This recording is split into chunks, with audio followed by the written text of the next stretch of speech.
Gold, trusted gold buyers. మీరు తాకట్టు పెట్టిన బంగారాన్ని విడిపించి ఈ రోజు ఉన్న మార్కెట్ ధరకు కొనబడను.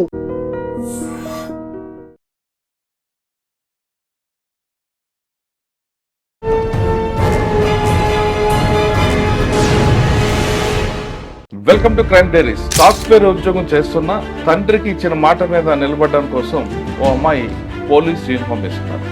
ఆవిడే ఈ వారం మన గెస్ట్. పేరు భార్గవ్ గారు, డిఎస్పీ, ఎమ్మెల్యేగనూరు, కర్నూలు జిల్లా, ఆంధ్రప్రదేశ్.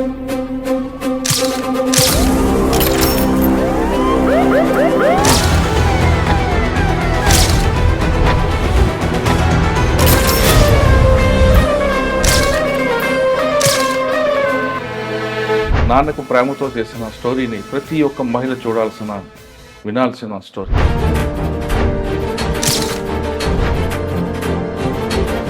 మీరు ఉద్యోగాలు చేస్తూ, పెళ్లి చేస్తూ, పిల్లలకంటూ మరి ఇంకోసారి పోలీస్ యూనిఫామ్ కోసం అని మా చిన్నప్పటి నుంచి మా ఫాదర్ ఒకటే చెప్తూ ఉండేవారండి, మనకి ఆస్తులు అని అంటే మన చదివే మన ఆస్తి అని. ఇప్పుడు మీకు బాంబేలో జాబ్ వచ్చింది, ఆర్బీఐ అంటే సేఫ్, ఉద్యోగం సేఫ్ ఉంటది, చాలా బాగుంటుందండి. మరి ఎందుకు ఇటు రావాలంటున్నారు? అదే మా ఫాదర్ నన్ను ఆర్బీఐలో చూడాలన్నది ఆయన డ్రీమ్ కాదు, నాకు సర్వీసెస్ లో చూడాలన్నది ఆయన డ్రీమ్. అప్పటికి నాకు డిఎస్పీ వచ్చిందని తెలిసేసరికి నేను ఆర్బీఐలో జాబ్ చేస్తున్నాను. ఫస్ట్ టైం ప్రెగ్నెన్సీ నాకు అప్పుడు. I was carrying at that time, delivery కూడా అవ్వలేదు. సో నేను ఇంట్లో ఉండేసరికి చాలా డిప్రెస్ అయిపోయేదాన్ని. అంటే ఎప్పుడు కూడా ఎక్కువ చదువుకోవడము, జాబ్ చేయడం, ఏదో ఒకటి చేస్తూ ఉండేసరికి యూనిఫామ్ చూసి ఫాదర్ గాని మీ హస్బెండ్ ఏమన్నారు? ఫీడింగ్ బేబీని వదిలేసి, మా బాబుకి 4 years, పాపకి 5 months, ఆ పిల్లల్ని వదిలేసి మా మదర్. ఎలా వచ్చిందండి అంత కాన్ఫిడెన్స్ లెవెల్ మీకు? ఎలాగైనా సాధించాలి అని పట్టుదల? అక్కడికి వెళ్ళిన తర్వాత ఆ సిచ్యువేషన్ మనల్ని నడిపించేస్తుంది ముందుకి. ఒకటి నేను చేయలేను, నేను ఎందుకు చెయ్యాలి అని నేను ఎప్పుడూ ఆలోచించలేదండి. చాలా మంది అలా ఉంటారు, చెయ్యగలిగి కూడా చెయ్యరు. మళ్ళీ ఎనర్జీ తీసుకురావడానికి ఫుడ్తో పాటు ఆ మోటివేషన్ అన్నీ అంటే మీలో మీరే ప్రిపేర్ అయ్యారా? అదే అడుగుతున్నాను. ఒకటి నేను ఎంత హార్డ్గా ఉన్నా ఇంట్లో వాళ్ళకి చెప్పేదాన్ని కాదు. సరే, ఇంకొక విషయం, ఇప్పుడు మీలా సిచ్యువేషన్ చాలా మంది అమ్మాయిలకి వస్తుందండి, చాలా మంది. అటువంటి వాళ్ళకి మీరు ఇచ్చే మెసేజ్ ఏంటి? ఎంతవరకు చేయగలను ట్రై చేద్దాం అని ఒక్కటే ఆలోచించాను. ఆ ఒక్కటి ఆలోచించడం వల్ల అది నాకు భయంగా అనిపించలేదు. జనాల్లో 2 కేసులు ఉన్నాయి, మంచి కేసులు. మర్డర్ కేసు ఒకటి ఉంటుంది. ఇద్దరు యాక్చువల్ గా చెప్పాలంటే చాలా బెస్ట్ ఫ్రెండ్స్ అండి. అతను ఇతన్ని చంపాడు అంటే ఎవరు నమ్మలేదు అసలు. ఫస్ట్ డబ్బులు ఇవ్వకపోతే మీ వైఫ్ నైనా రమ్మను నా దగ్గరికి అన్నట్టు మాట్లాడేవాడు. దానివల్ల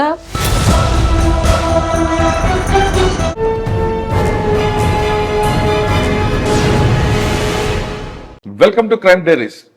సాఫ్ట్వేర్ ఉద్యోగం చేస్తున్న తండ్రికి ఇచ్చిన మాట మీద నిలబడడం కోసం ఓ అమ్మాయి పోలీస్ యూనిఫామ్ వేసుకున్నారు. ఆవిడే ఈ వారం మన గెస్ట్. పేరు భార్గవ్ గారు, డిఎస్పీ, ఎమ్మెల్యేగనూరు, కర్నూలు జిల్లా, ఆంధ్రప్రదేశ్. అప్పటికే పెళ్ళై మంచి ఉద్యోగం చేస్తూ 4 రకాల జాబులు చేస్తున్న తండ్రి తన కోరిక మేరకు కాకి యూనిఫామ్ చేయాలి, ప్రజలకు సేవ చేయాలి అని అతని కోరిక ఉంది. అతని కోరిక నెరవేర్చాలని ఆమె జాబు చేస్తూనే మరొకసారి గ్రూప్ 1 రాయడం, గ్రూప్ 1లో సెలెక్ట్ అవ్వడం, ప్రస్తుతం ఎమ్మెల్యేగనూరులో డిఎస్పీగా పనిచేస్తున్నారు. నాన్నకు ప్రేమతో చేసిన స్టోరీని ప్రతి ఒక్క మహిళ చూడాల్సిన, వినాల్సిన స్టోరీ. ఆమెను అడిగి ప్రస్తుతం ఎమ్మెల్యేగనూరులో క్రైమ్ ఎలాగుంది, ఆమె గతంలో పనిచేస్తున్న తెనాలలో ఎలాంటి కేసులు చేశారనే విషయాన్ని మేడం నాటి తీసుకుంది. మేడం నమస్తే అండి. నమస్తే అండి. సాధారణంగా పెళ్లి అయిపోయింది, ఇంక ఉద్యోగాలు వద్దు, ఏదో కుటుంబం గడుపుదాం అనుకునే వాళ్ళందరూ కొంతమంది ఉంటారు. కానీ మీరు ఉద్యోగాలు చేస్తూ, పెళ్లి చేస్తూ, పిల్లలకంటూ మరి ఇంకోసారి పోలీస్ యూనిఫామ్ కోసం ట్రైనింగ్ అవ్వడం, సక్సెస్ అవ్వడం, ఇందులో జాబ్ రావడం చాలా గ్రేట్ మ్యాటర్. అంటే మీ స్టోరీ ప్రతి ఒక్క మహిళకి ఒక ఇన్స్పైర్ అవ్వాలి. అంటే పెళ్లి అయిపోయింది, ఇంక మా జీవితం వంటగదికి, మంచం గదికి ఇది వన్నుకోకుండా కష్టపడాలి, నాన్నకో మాట ఇచ్చాం, ఆ మాట నిలబడాలి, దానికి మీ ఆయన గారు కూడా సహకరించడం, ఈ విధంగా రావడం. తర్వాత పెళ్లి అయిపోయింది, పిల్లలు పుట్టారు కాబట్టి మన ఎనర్జీ పోయింది అనుకుంటా, కానీ ఎనర్జీ ఇంకా ఎక్కువ ఉంది మహిళలకి. మహిళకి ఉన్న స్ట్రాంగ్నెస్, ఆ పవర్ ఏంటో మీరు చూపించారు. మీకు చాలాసార్లు కంగ్రాట్స్ చెప్తున్నాను. థ్యాంక్ యూ అండి. అయితే మీ దగ్గర ఇప్పుడు ఎమ్మెల్యేగనూరులో క్రైమ్ ఎలాగుంది? మీరు ఈ డిపార్ట్మెంట్కి వచ్చేటప్పుడు మీరు ఎదుర్కొన్న ఛాలెంజ్ ఎలాగున్నాయి? తర్వాత ఈ డిపార్ట్మెంట్కి వచ్చిన తర్వాత ఎదుర్కొన్న ఛాలెంజ్ ఏంటి? ముఖ్యంగా ప్రతి మహిళకి పర్సనల్ లైఫ్, ప్రొఫెషనల్ అని ఉంటాయండి. అంటే పోలీస్ ఆఫీసర్ మగవాళ్ళు అయితే ఒక లైఫ్ ఉంటుంది, మహిళ అయితే ఒకలాగా ఉంటుంది. ఇక్కడికి వచ్చాక డ్యూటీ చేయాలి, ఇంటికి వెళ్ళాక మళ్ళీ తల్లిగా, భార్యగా, అత్త, కోడలుగా అన్ని చేస్తారు. ఈ రెండు ఎలా మేనేజ్ చేస్తున్నారు ఒకటి. నెంబర్ 2, పోలీస్ డిపార్ట్మెంట్ వచ్చే అమ్మాయిలందరూ కూడా ఇక్కడ ఏదో ఇబ్బంది పడతారని, నైట్ టైం డ్యూటీలు ఉంటాయని, రకరకాల ఇష్యూస్ వస్తాయని కొంతమంది భయపడుతుంటారు. అట్లా వాళ్ళకి మీరు ఇచ్చే మెసేజ్ ఏంటి? మరి ఇంపార్టెంట్ ఏంటంటే ప్రస్తుతం సైబర్ క్రైమ్ నడుస్తుంది కాబట్టి సైబర్ క్రైమ్ విక్టిమ్ కాకుండా ఉండాలంటే ప్రజలు ఏం చేయాలి? ఈ 3 ప్రశ్నలకు సమాధానం చెప్పే ముందు భార్గవ్ గారి కుటుంబ నేపథ్యం ఒక్కసారి వెనక్కి వెళ్దాం. నా పేరు భార్గవి అండి.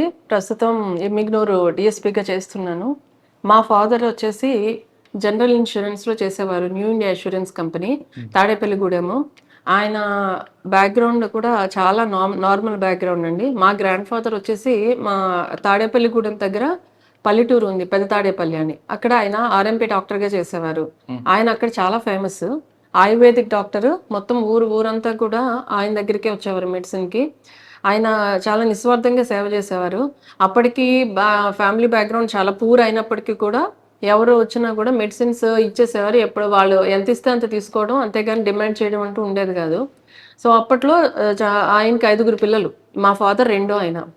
అయినప్పటికీ కూడా ఫ్యామిలీ గడవడం కష్టంగా ఉన్నప్పటికీ కూడా ఆయన అట్లా సేవ దృక్పథంతో ఉండేవారు. ఆయన హస్తవాసి కూడా చాలా మంచిది. సో ఊరంతా కూడా మొత్తం పెద్ద తాడేపల్లి అంటే మొత్తం అంతా కూడా ఆయన దగ్గరే మెడిసిన్ వాడడం కానీ ఏదైనా చాలా రెస్పెక్టబుల్ పొజిషన్లో ఉండేవారు ఆయన. మా ఫాదర్ వాళ్ళు చదువుకునేటప్పుడు కూడా చాలా కష్టాలు పడ్డారు. ఈయన పార్ట్ టైం వర్క్ చేస్తూ అట్లా చదువుకోవడము, అలా అక్కడ నుంచి దాదాపు ఒక 20-30 కిలోమీటర్ రోజు నడిచెళ్ళి చదువుకోవడము అట్లా చేసేవారు.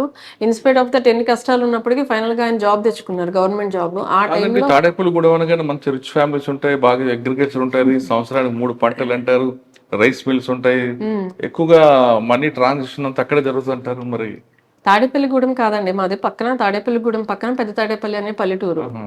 మీరు చెప్పిందంతా కరెక్టే, తాడేపల్లిగూడెంలో రిచ్ ఫ్యామిలీస్ వాళ్ళు ఉంటారు, కాదనట్లేదు. దాంతో పాటు కూడా మిడిల్ క్లాస్ వాళ్ళు కూడా ఉంటారు కంపల్సరీ. సో అక్కడి నుంచి మా ఫాదర్ జాబ్ చేస్తూ జాబ్ రీత్యా మేము తాడేపల్లిగూడెం మా చిన్నప్పుడు షిఫ్ట్ అవడం జరిగింది. ఆ తర్వాత కూడా మా ఫాదర్ ఎప్పుడు కూడా ఆయన చిన్నప్పుడు ఎంతైతే కష్టపడ్డారో, ఎంత కష్టపడినప్పటికీ చదువుకోవాలి అనే ధ్యేయంతో ఎన్ని కష్టాలు ఎదురైనా ఆయన చదువుకుని ఒక గవర్నమెంట్ జాబ్లోకి వచ్చారు. సో మమ్మల్ని కూడా అలాగే బాగా చదివించాలి అని మా చిన్నప్పటి నుంచి మా ఫాదర్ ఒకటే చెప్తూ ఉండేవారండి, మనకి ఆస్తులు అని అంటే మన చదివే మన ఆస్తి అని. నేను పెద్ద అమ్మాయిని, నా తర్వాత ఒక చెల్లెలు ఒక తమ్ముడు ఉన్నారు.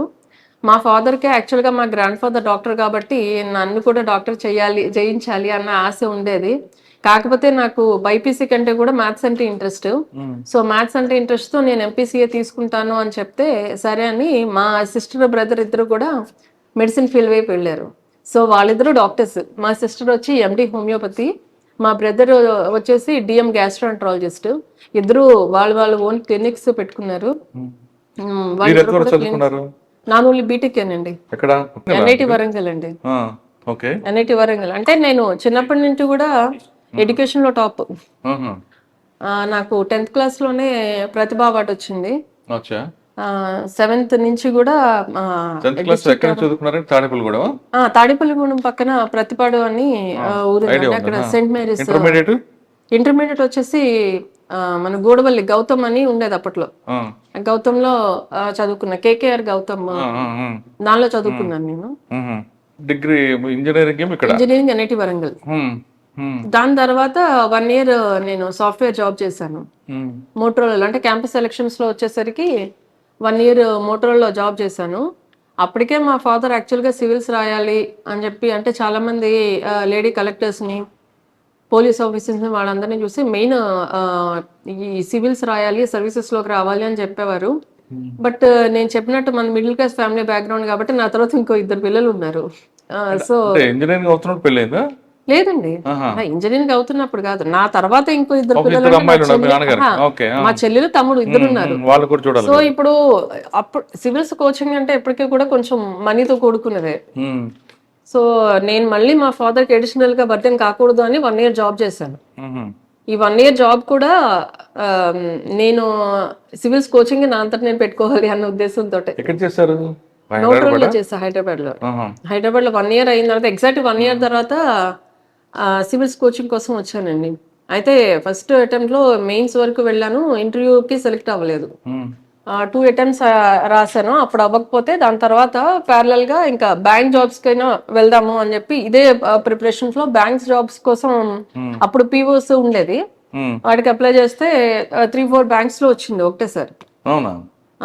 మోటరోలా చేస్తుంటే మన బ్యాంక్ కూడా మోటరోలా వదిలేసిన తర్వాత వదిలేసిన తర్వాత సివిల్స్ కోచింగ్ తీసుకున్నాము. సివిల్స్ కోచింగ్ తీసుకున్నాక 2 సార్లు సివిల్స్ అటెంప్ట్ చేస్తే 2 సార్లు కూడా మెయిన్స్ క్లియర్ అయిపోయింది, ఇంటర్వ్యూకి సెలెక్ట్ అవ్వలేదు, మెయిన్స్ వరకు వెళ్ళాను. దాని తర్వాత ప్యారలల్ గా సివిల్స్ కి చదువుకుంటూనే బ్యాంక్ జాబ్స్ రాసాము. అప్పుడు ఓరియంటల్ బ్యాంక్ ఆఫ్ కామర్స్ ఉండేది, ఇప్పుడు పంజాబ్ నేషనల్ బ్యాంక్ లో కలిసిపోయింది అది. దానిలోనూ ఇండియన్ బ్యాంక్ ఒకటి, ఆ తర్వాత SBI, మూడిట్లో వచ్చిందండి పీఓగా. వస్తే ఓరియంటల్ బ్యాంక్ ఆఫ్ కామర్స్ వచ్చేసి మేము అప్పుడు హైదరాబాద్ లో ఉండేదాన్ని, హైదరాబాద్ లో మా ఇంటికి దగ్గరలో ఉంది. సో అందుకని దాంట్లో జాయిన్ అయ్యాను నేను, ఇంటి దగ్గర నుంచి ఈజీగా వెళ్ళరావచ్చు అని. ఇవి రెండు కూడా ఇంకెక్కడిస్తారో తెలియదు. SBI వచ్చినప్పటికీ కూడా దీనిలో జాయిన్ అయ్యాను. అది చేస్తూ RBI ఎగ్జామ్ రాశాను, అప్పుడే గ్రేడ్ B పోస్టులు పడ్డాయి. రాస్తే దాంట్లో వచ్చింది. దానిలో వస్తే అప్పటికి ఓన్లీ 8 months అయింది నేను దానిలో జాయిన్ అయ్యి, ఓరియంటల్ బ్యాంక్ ఆఫ్ కామర్స్ లో. సో 8 months అయిన తర్వాత అది వదిలేసి RBIకి వచ్చేసాను. RBIలో 5.5 years చేశానండి. RBIలో హైదరాబాద్ లో 4 years చేశాను, 1.5 year ముంబైలో చేశాను. RBIలో చేస్తున్నప్పుడే మళ్ళీ సివిల్స్ రాశాను. RBIలో చేసే ముందు పెళ్ళయింది నాకు. కాదండి, మీరు సాధారణంగా ప్రతి అమ్మాయి కూడా ఉద్యోగం వస్తుంది చాలు అనుకున్న టైంలో మళ్ళీ మీరు చదవడం, మళ్ళీ ఉద్యోగాలు రావడం. అవునండి, నా లైఫ్ లో వెనక్కి తిరిగి చూసుకుంటే ఎక్కువ చదివే ఉంటుంది. ఆల్మోస్ట్ అంతే, నిజంగా అంతేనండి. అలా చదువుతూనే ఉన్నాను. నాకు ఇప్పుడు ఇప్పుడు మీకు బాంబేలో జాబ్ వచ్చింది, RBI అంటే సేఫ్, ఉద్యోగం సేఫ్ ఉంటది, చాలా బాగుంటుందండి. మరి ఎందుకు ఇటు రావాలంటున్నారు? అదే మా ఫాదర్ నన్ను RBIలో చూడాలన్నది ఆయన డ్రీమ్ కాదు, నన్ను సర్వీసెస్ లో చూడాలన్నది ఆయన డ్రీమ్. కేవలం ఆయన ఒక్క కోరిక తీర్చడం కోసం మాత్రమే. అంతవరకు నాకు సివిల్స్ ఇంట్రెస్ట్ లేదు. మా ఫాదర్ చెప్పిన తర్వాత దాన్ని ఇష్టంగా స్వీకరించాను, ఇష్టంగా ఇటువైపు రావాలి అని. కాకపోతే ఎప్పుడో వదిలేసిన సోషల్ అదంతానండి. చిన్నప్పుడు ఎవరికి సోషల్ అంటే ఇష్టం ఉండదు ఆబ్వియస్లీ. 10th అయిపోయిన తర్వాత దీంతో నాకు గొడవ లేదు ఇంకా వదిలేసానని అనుకున్నాను. ఎప్పుడైతే సివిల్స్ కోచింగ్ లోకి వచ్చాక తెలిసిందే అది మొత్తం సోషలే అని. జాగ్రఫీ, ఎకనామిక్స్, తర్వాత హిస్టరీ, పాలిటీ, ఇవన్నీ కూడా కంప్లీట్లీ సోషల్ సబ్జెక్ట్స్. ఆప్షన్ ఏం తీసుకున్నారు? ఆంథ్రోపాలజీ. మీకు RBIలో ఉన్నప్పుడు పెళ్ళైంది, పెళ్ళి అవడం RBIలో జాబ్ రావడం ఒకటేసారి జరిగింది. పెళ్ళైన తర్వాత అంటే పెళ్లికి ముందు మీరు ఏమని చెప్పారు? అప్పటికి RBIలో జాబ్ వచ్చింది, నేను సివిల్స్ ప్రిపేర్ అవుతున్నాను. అబ్బాయికి RBIలో జాబ్ అంటే పెళ్లి చేసుకున్నారు ఆయన. కానీ మళ్ళీ మీరు ఉద్యోగం వచ్చిన తర్వాత రాస్తా ఉంటాను ఏమలేదా? అప్పటికే నేను సివిల్స్ రాస్తున్నానని తెలుసు, RBIలో జాబ్ వచ్చిందని తెలుసు. ఇన్స్పైట్ ఆఫ్ దట్ ఆయన నేను ఎలా ఉన్నా ఆయన యాక్సెప్ట్ చేస్తారు. That is my advantage. ఆయన అంటే హీఈస్ వెరీ బ్రాడ్ మైండెడ్. అప్పటికే నాకు ఇలా RBIలో జాబ్ వచ్చిందని చెప్పాము, నేను ఇంకా జాయిన్ అవ్వలేదు. కాకపోతే జాయినింగ్ డేట్ కూడా జస్ట్ మా పెళ్లికి 1 month ముందు వస్తే నేను వాళ్ళని రిక్వెస్ట్ చేస్తే నెక్స్ట్ బ్యాచ్ ఇంకొకటి ఉంది, దాని తర్వాత 1 month తర్వాత అని దానికి ఇచ్చారు. సో పెళ్ళైనా వితిన్ 10-15 days నేను జాబ్కి వెళ్ళిపోయాను. మా పెళ్ళైన తర్వాత RBI జాబ్, అది కూడా చెన్నైలో ట్రైనింగ్ అప్పుడు. సో పెళ్ళైన వెంటనే నేను ట్రైనింగ్కి వెళ్ళిపోయాను. వెళ్ళిపోయిన తర్వాత మళ్ళీ రాశాను, మళ్ళీ సివిల్స్ రాశాను. అప్పుడు ఇంటర్వ్యూకి వెళ్ళానండి, ఒక 3 times ఇంటర్వ్యూకి వెళ్ళాను. IRTS వచ్చింది, దాంట్లో రైల్వే ట్రాఫిక్ సర్వీస్ కి సెలెక్ట్ అయ్యాను నేను. మంచిదే కదా అది కూడా. అవునండి, కాకపోతే చెప్పాను కదా అప్పటికి మ్యారీడ్. అది రైల్వే ట్రాఫిక్ సర్వీస్ అనేది సెంట్రల్ సర్వీస్, అది ఎక్కడ ఇస్తారో తెలీదు. మళ్ళీ వేరే చోటుకి వెళ్తే మా హస్బెండ్ అప్పటికి సాఫ్ట్వేర్ ఇంజనీర్. సో అప్పటికి నేను హైదరాబాద్లో RBIలో చేస్తూ ఉంటున్నాను. సో అది ఎక్కడ వస్తుందో తెలియదు, ఇచ్చిన చోట మా హస్బెండ్ జాబ్ ఉంటుందో లేదో తెలియదు. ఇంకా అందుకని మళ్ళీ ఫ్యామిలీ డిస్టర్బ్ అవుతుందని ఆ ఒకే ఒక ఉద్దేశంతో రైల్వేస్ కి వెళ్ళలేదు నేను. ఇంకా అప్పుడు IRTS వచ్చినా కూడా వెళ్ళలేదు. అప్పుడు ఇంకా అనిపించింది సివిల్స్ రాయడం కంటే నేను ఫ్యామిలీ లైఫ్ ఒక సెటిల్డ్ గా ఉండాలనుకుంటున్నాను కాబట్టి స్టేట్ సర్వీసెస్ అయితే స్టేట్ లోనే ఉంటాం కాబట్టి స్టేట్ సర్వీసెస్ రాద్దామని అప్పుడే ఫస్ట్ టైం రాశాను. సివిల్ సర్వీస్ కోచింగ్ దీనికి పనికొచ్చింది. అంటే నేను ఫస్ట్ ఎప్పుడైతే సివిల్స్ కోచింగ్ తీసుకోవాలనుకున్నా అప్పుడు ఒకసారి తీసుకున్నానండి. ఇంకా తర్వాత బ్యాంక్స్ కానీ RBI కానీ గ్రూప్స్ కానీ ఎక్కడ కోచింగ్ తీసుకోలేదు కాబట్టి ఇప్పుడు దీనికి కరెస్పాండింగ్ మెటీరియల్ తెచ్చుకుని చదువుకోవడమే తప్ప ఇంకెక్కడ మళ్ళీ కోచింగ్కి వెళ్ళలేదు. సో ఆ కోచింగ్ ఆ నాలెడ్జ్ తోటే దీనిలో రాస్తే అప్పుడు దీనిలో DSP వచ్చింది. డిఎస్పీకి కూడా ఆ, నేను పెట్టలేదండి ఆప్షన్. నేను ఓన్లీ డిప్యూటీ కలెక్టర్కి సిటీఓకి పెడితే మా హస్బెండ్ పెట్టారు. నాకు తెలియకుండా ఆయన పెట్టారు సెకండ్ ఆప్షన్ డిఎస్పీ అని. తీరా చూస్తే సెలక్షన్స్ లో సిటీఓ వస్తుందేమో అనుకున్నాను, నేను డిఎస్పీ వచ్చింది. అప్పటికి నాకు డిఎస్పీ వచ్చిందని తెలిసేసరికి నేను ఆర్బీఐలో జాబ్ చేస్తున్నాను. ఫస్ట్ టైం ప్రెగ్నెన్సీ నాకు అప్పుడు. I was carrying at that time, delivery కూడా అవ్వలేదు. అప్పుడు చాలా డైలమా ఉంది. నేను అప్పటికే మేము ముంబై ట్రాన్స్ఫర్ అయిపోయి ముంబై వెళ్ళిపోయాం. 1 year అయింది ముంబై వెళ్ళి. అప్పుడు ఫస్ట్ టైం ప్రెగ్నెన్సీ. నాకు దీనికి వెళ్ళాలో లేదో తెలియదు. పోలీస్ అంటే మీరు అన్నట్టు ఆబ్వియస్లీ అందరు అమ్మాయిలకి ఉండే భయము, టెన్షన్ అంతా మా పేరెంట్స్ కూడా అదే ఫీల్ అయ్యారు. అందులోనే నేను ఎప్పుడూ కూడా నా చిన్నప్పటి నుంచి గ్రౌండ్కి వెళ్ళింది లేదు, ఏ ఎక్సర్సైజ్ చేసింది లేదు. ఎప్పుడు కూడా ఈవెన్ అది గేమ్స్ పీరియడ్ లో కూడా నేను కింద ఎవరో చూడకపోతే పైకి వచ్చి చదువుకునేదాన్ని. క్లాస్ లో కూర్చొని చదువుకునేదాన్ని, హోంవర్క్ చేసుకోవడం, చదువుకోవడం. అంటే ఎప్పుడు అకాడమిక్ గా చాలా టాప్ లో ఉండేదాన్ని అండి. అంటే నాకు ఎంసెట్ ర్యాంక్స్ కానీ ఏఐట్రిబుల్ ర్యాంక్స్ కానీ అవన్నీ చాలా మంచి ర్యాంక్స్ టాప్ లో వచ్చాయి. ఈవెన్ సీఎం గారి దగ్గర నుంచి అవార్డు తీసుకోవడం అన్నీ ఉన్నాయి. కానీ ఎప్పుడు కూడా ఈ డైరెక్షన్ లోకి ఎప్పుడు రాలేదు. ఎప్పుడు అసలు కనీసం రన్నింగ్ చేయడం కానీ ఏది లేదు. అసలు నేను ఎప్పుడు ఏ గేమ్ ఆడలేదు, ఏ స్పోర్ట్ కి వెళ్ళలేదు, ఏం లేదు. ఓన్లీ చదువుకోవడమే. దానిలోనే నాకు ఆనందం ఉండేది అప్పట్లో. మీ హస్బెండ్ ఎందుకు మిమ్మల్ని యూనిఫామ్, ఆయన కూడా యూనిఫామ్ లో చూడాలనుకున్నారా? లేదండి, ఏదో ఒక సర్వీస్, గవర్నమెంట్ సర్వీస్ అని చెప్పేసి. ఆర్డీఓ ఏం పెట్టుకోకుండా మీకు ఆర్డీఓ ఫస్ట్ ఆప్షన్ పెట్టారు. సెకండ్ ఆప్షన్ సిటీఓ నేను పెడితే సిటీఓ థర్డ్ పెట్టి మధ్యలో డిఎస్పీ పెట్టారు. అంటే సిటీఓ కంటే డిఎస్పీ ఇంకా బాగుంటుంది కదా అనే ఉద్దేశంతో ఆయన పెట్టారు. నాకు చెప్పకుండానే పెట్టారు. ఆ తర్వాత అప్లై చేసేసిన తర్వాత తెలిసింది, సరేలే మనకి ఎలాగో అంతవరకు ఏముందిలే, వచ్చినా మనం తీసుకోం కదా అనుకున్నాను నేను. అప్పటికే ప్రెగ్నెన్సీ కదా, మరి ట్రైనింగ్ అప్పుడు ఇబ్బంది రాలేదండి? అదేమైంది, ప్రెగ్నెన్సీ అంటే 2018 బ్యాచ్ నేను యాక్చువల్ గా. 18 బ్యాచ్ లో రిజల్ట్స్ నేను ఇలా సెలెక్ట్ అయిన తర్వాత ట్రైనింగ్ కి పిలిచేటప్పటికి అప్పుడే జస్ట్ నాకు ప్రెగ్నెన్సీ అయ్యి సిజేరియన్ అయింది. సిజేరియన్ అయ్యి జస్ట్ 2 months అయిందండి ఆపరేషన్ అయ్యి. సో వాళ్ళు అప్పుడు జాయిన్ అయినా కూడా నన్ను ట్రైనింగ్ లోకి తీసుకోలేదు వాళ్ళు. ఈ స్టేజ్ లో మేము తీసుకోము, ఈ హెల్త్ కండిషన్ లో మీరు ఫిజికల్ ఎక్సర్సైజెస్ చేయడానికి అన్ఫిట్ అని చెప్పి తీసుకోలేదు. నెక్స్ట్ బ్యాచ్ కి రమ్మన్నారు. ఆ నెక్స్ట్ బ్యాచ్ వచ్చేసరికి 4 years పట్టింది. ఆ 4 years ఏమి చేయలేదు, నేను ఇంట్లో మా బాబుతోటే ఉన్నాను. ఆ 4 years మళ్ళీ జాబ్ 22. ఇప్పుడు మీరు చెప్పారు కదా ఆదోని డిఎస్పీ గాని, వాళ్ళ బ్యాచ్ లో జాయిన్ అయ్యాను నేను. 4 సంవత్సరాలు ఏం చేశారు? ఏం లేదండి, అదే టైంలో కరోనా వచ్చింది. ఇంకా ఇంట్లోనే ఉన్నా. ఇంకా ఆల్మోస్ట్ ఈ ట్రాన్స్పోర్టేషన్ బోర్ కొట్టలేదంటే ఆల్రెడీ ఆర్బీఐలో పనిచేశారు 4 సంవత్సరాలు, అంటే బాబుతో టైం పాస్ అయిపోయింది. బాబుతో టైం పాస్ అయింది. స్టార్టింగ్ లో కొంచెం డిప్రెస్ అయిపోయాను. అంటే ఫస్ట్ స్టార్టింగ్ లో అంటే నెక్స్ట్ ఇయర్ వచ్చేస్తుంది, అప్పటికి నోటిఫికేషన్ కూడా వచ్చిందండి. నేను జాయిన్ అయిన వెంటనే వీళ్ళది 2022 బ్యాచ్ 2018 నోటిఫికేషన్ వచ్చింది. సో 1 year లో నాకు బాడీ కూడా రికవర్ అవుతుంది, బాబుతో కూడా స్పెండ్ చేయొచ్చు, 1 year లో మళ్ళీ ట్రైనింగ్ వెళ్తాం కదా అన్న ఉద్దేశంలో ఉన్నాము. బట్ ఆ నోటిఫికేషన్ డిలే అవుతూ వచ్చింది. At the same time corona వచ్చింది. వచ్చేసరికి వాళ్ళు ఎగ్జామ్ పెట్టలేదు. ఆ నోటిఫికేషన్ కోర్టు కేసులు అవి ఉండి అది బాగా డిలే అయిపోయింది. వాళ్ళ ట్రైనింగ్ వచ్చేసరికి 22 అయ్యింది. మధ్యలో నేను బాబుతో అయితే ఫుల్ టైం స్పెండ్ చేశానండి. అది జనరల్ గా అందరికి పోలీస్ ఆఫీసర్స్ కి అంత టైం దొరకదు. అది బ్లెస్సింగ్ ఇన్ డిస్గైజ్ అనుకున్నాను. బట్ దేర్ ఆర్ టైమ్స్ నేను కొన్నిసార్లు బాగా డిప్రెస్ అయిపోయి, ఎందుకంటే అదే టైంలో ఆర్బీఐలో నేను నాతో పాటు చేసిన వాళ్ళు ప్రమోషన్ వచ్చి వాళ్ళు ముందుకు వెళ్ళిపోయారు. నేను దానిలోనే రిజైన్ చేసి వచ్చాను. ఇటు ఈ జాబ్ లోకి వెళ్ళలేదు. ఈ జాబ్ లో నాతో పాటు జాయిన్ అయినాను. ఆల్రెడీ 2-3 పోస్టింగ్స్ చేస్తూ ఉన్నారు. అందులో ఎప్పుడు వర్కహాలిక్ గా ఉండేటప్పటికి వాళ్ళు ప్రమోషన్ వచ్చి వాళ్ళు ప్రమోషన్ తీసుకున్నారు. ఇక్కడ వీళ్ళు ఒక 2 పోస్టింగ్స్ చేస్తూ ఉన్నారు. సో నేను ఏమీ చేయట్లేదు.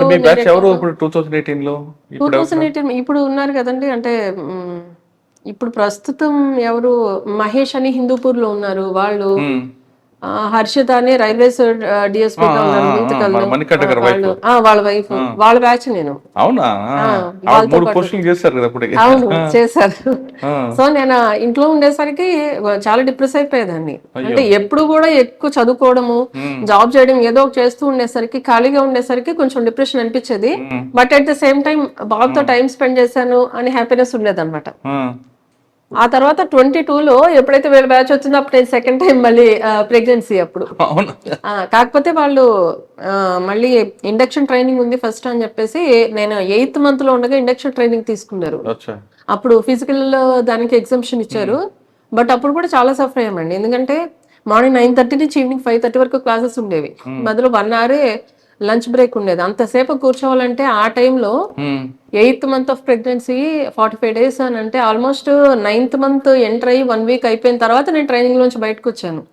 అక్కడి నుంచి వచ్చిన తర్వాత 1 week లో డెలివరీ అయిపోయింది నాకు. ఆ పీక్ టైంలో వితౌట్ ఎనీ సపోర్ట్ అక్కడ ట్రైనింగ్ కి వెళ్ళడం అనేది కూడా చాలా కష్టం. అంతసేపు అలా కూర్చునే ఉండాలి. కానీ అక్కడ పిటిసి ఒంగోలు ఇప్పుడు ప్రస్తుతం విజయనగర ఎస్పీగా ఉన్న దామోదర్ సార్ ఉన్నారు. అప్పుడు పీటీసీ ప్రిన్సిపల్ గా చాలా సపోర్ట్ చేశారు నాకు.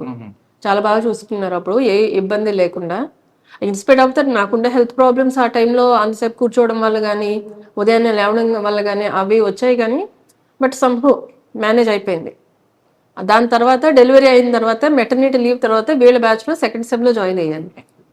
2018 తర్వాత జాయిన్ అయ్యి ట్రైనింగ్ అన్ని చూసుకొని 2022లో సెప్టెంబర్ లో జాయిన్ అయ్యామండి దీనికి.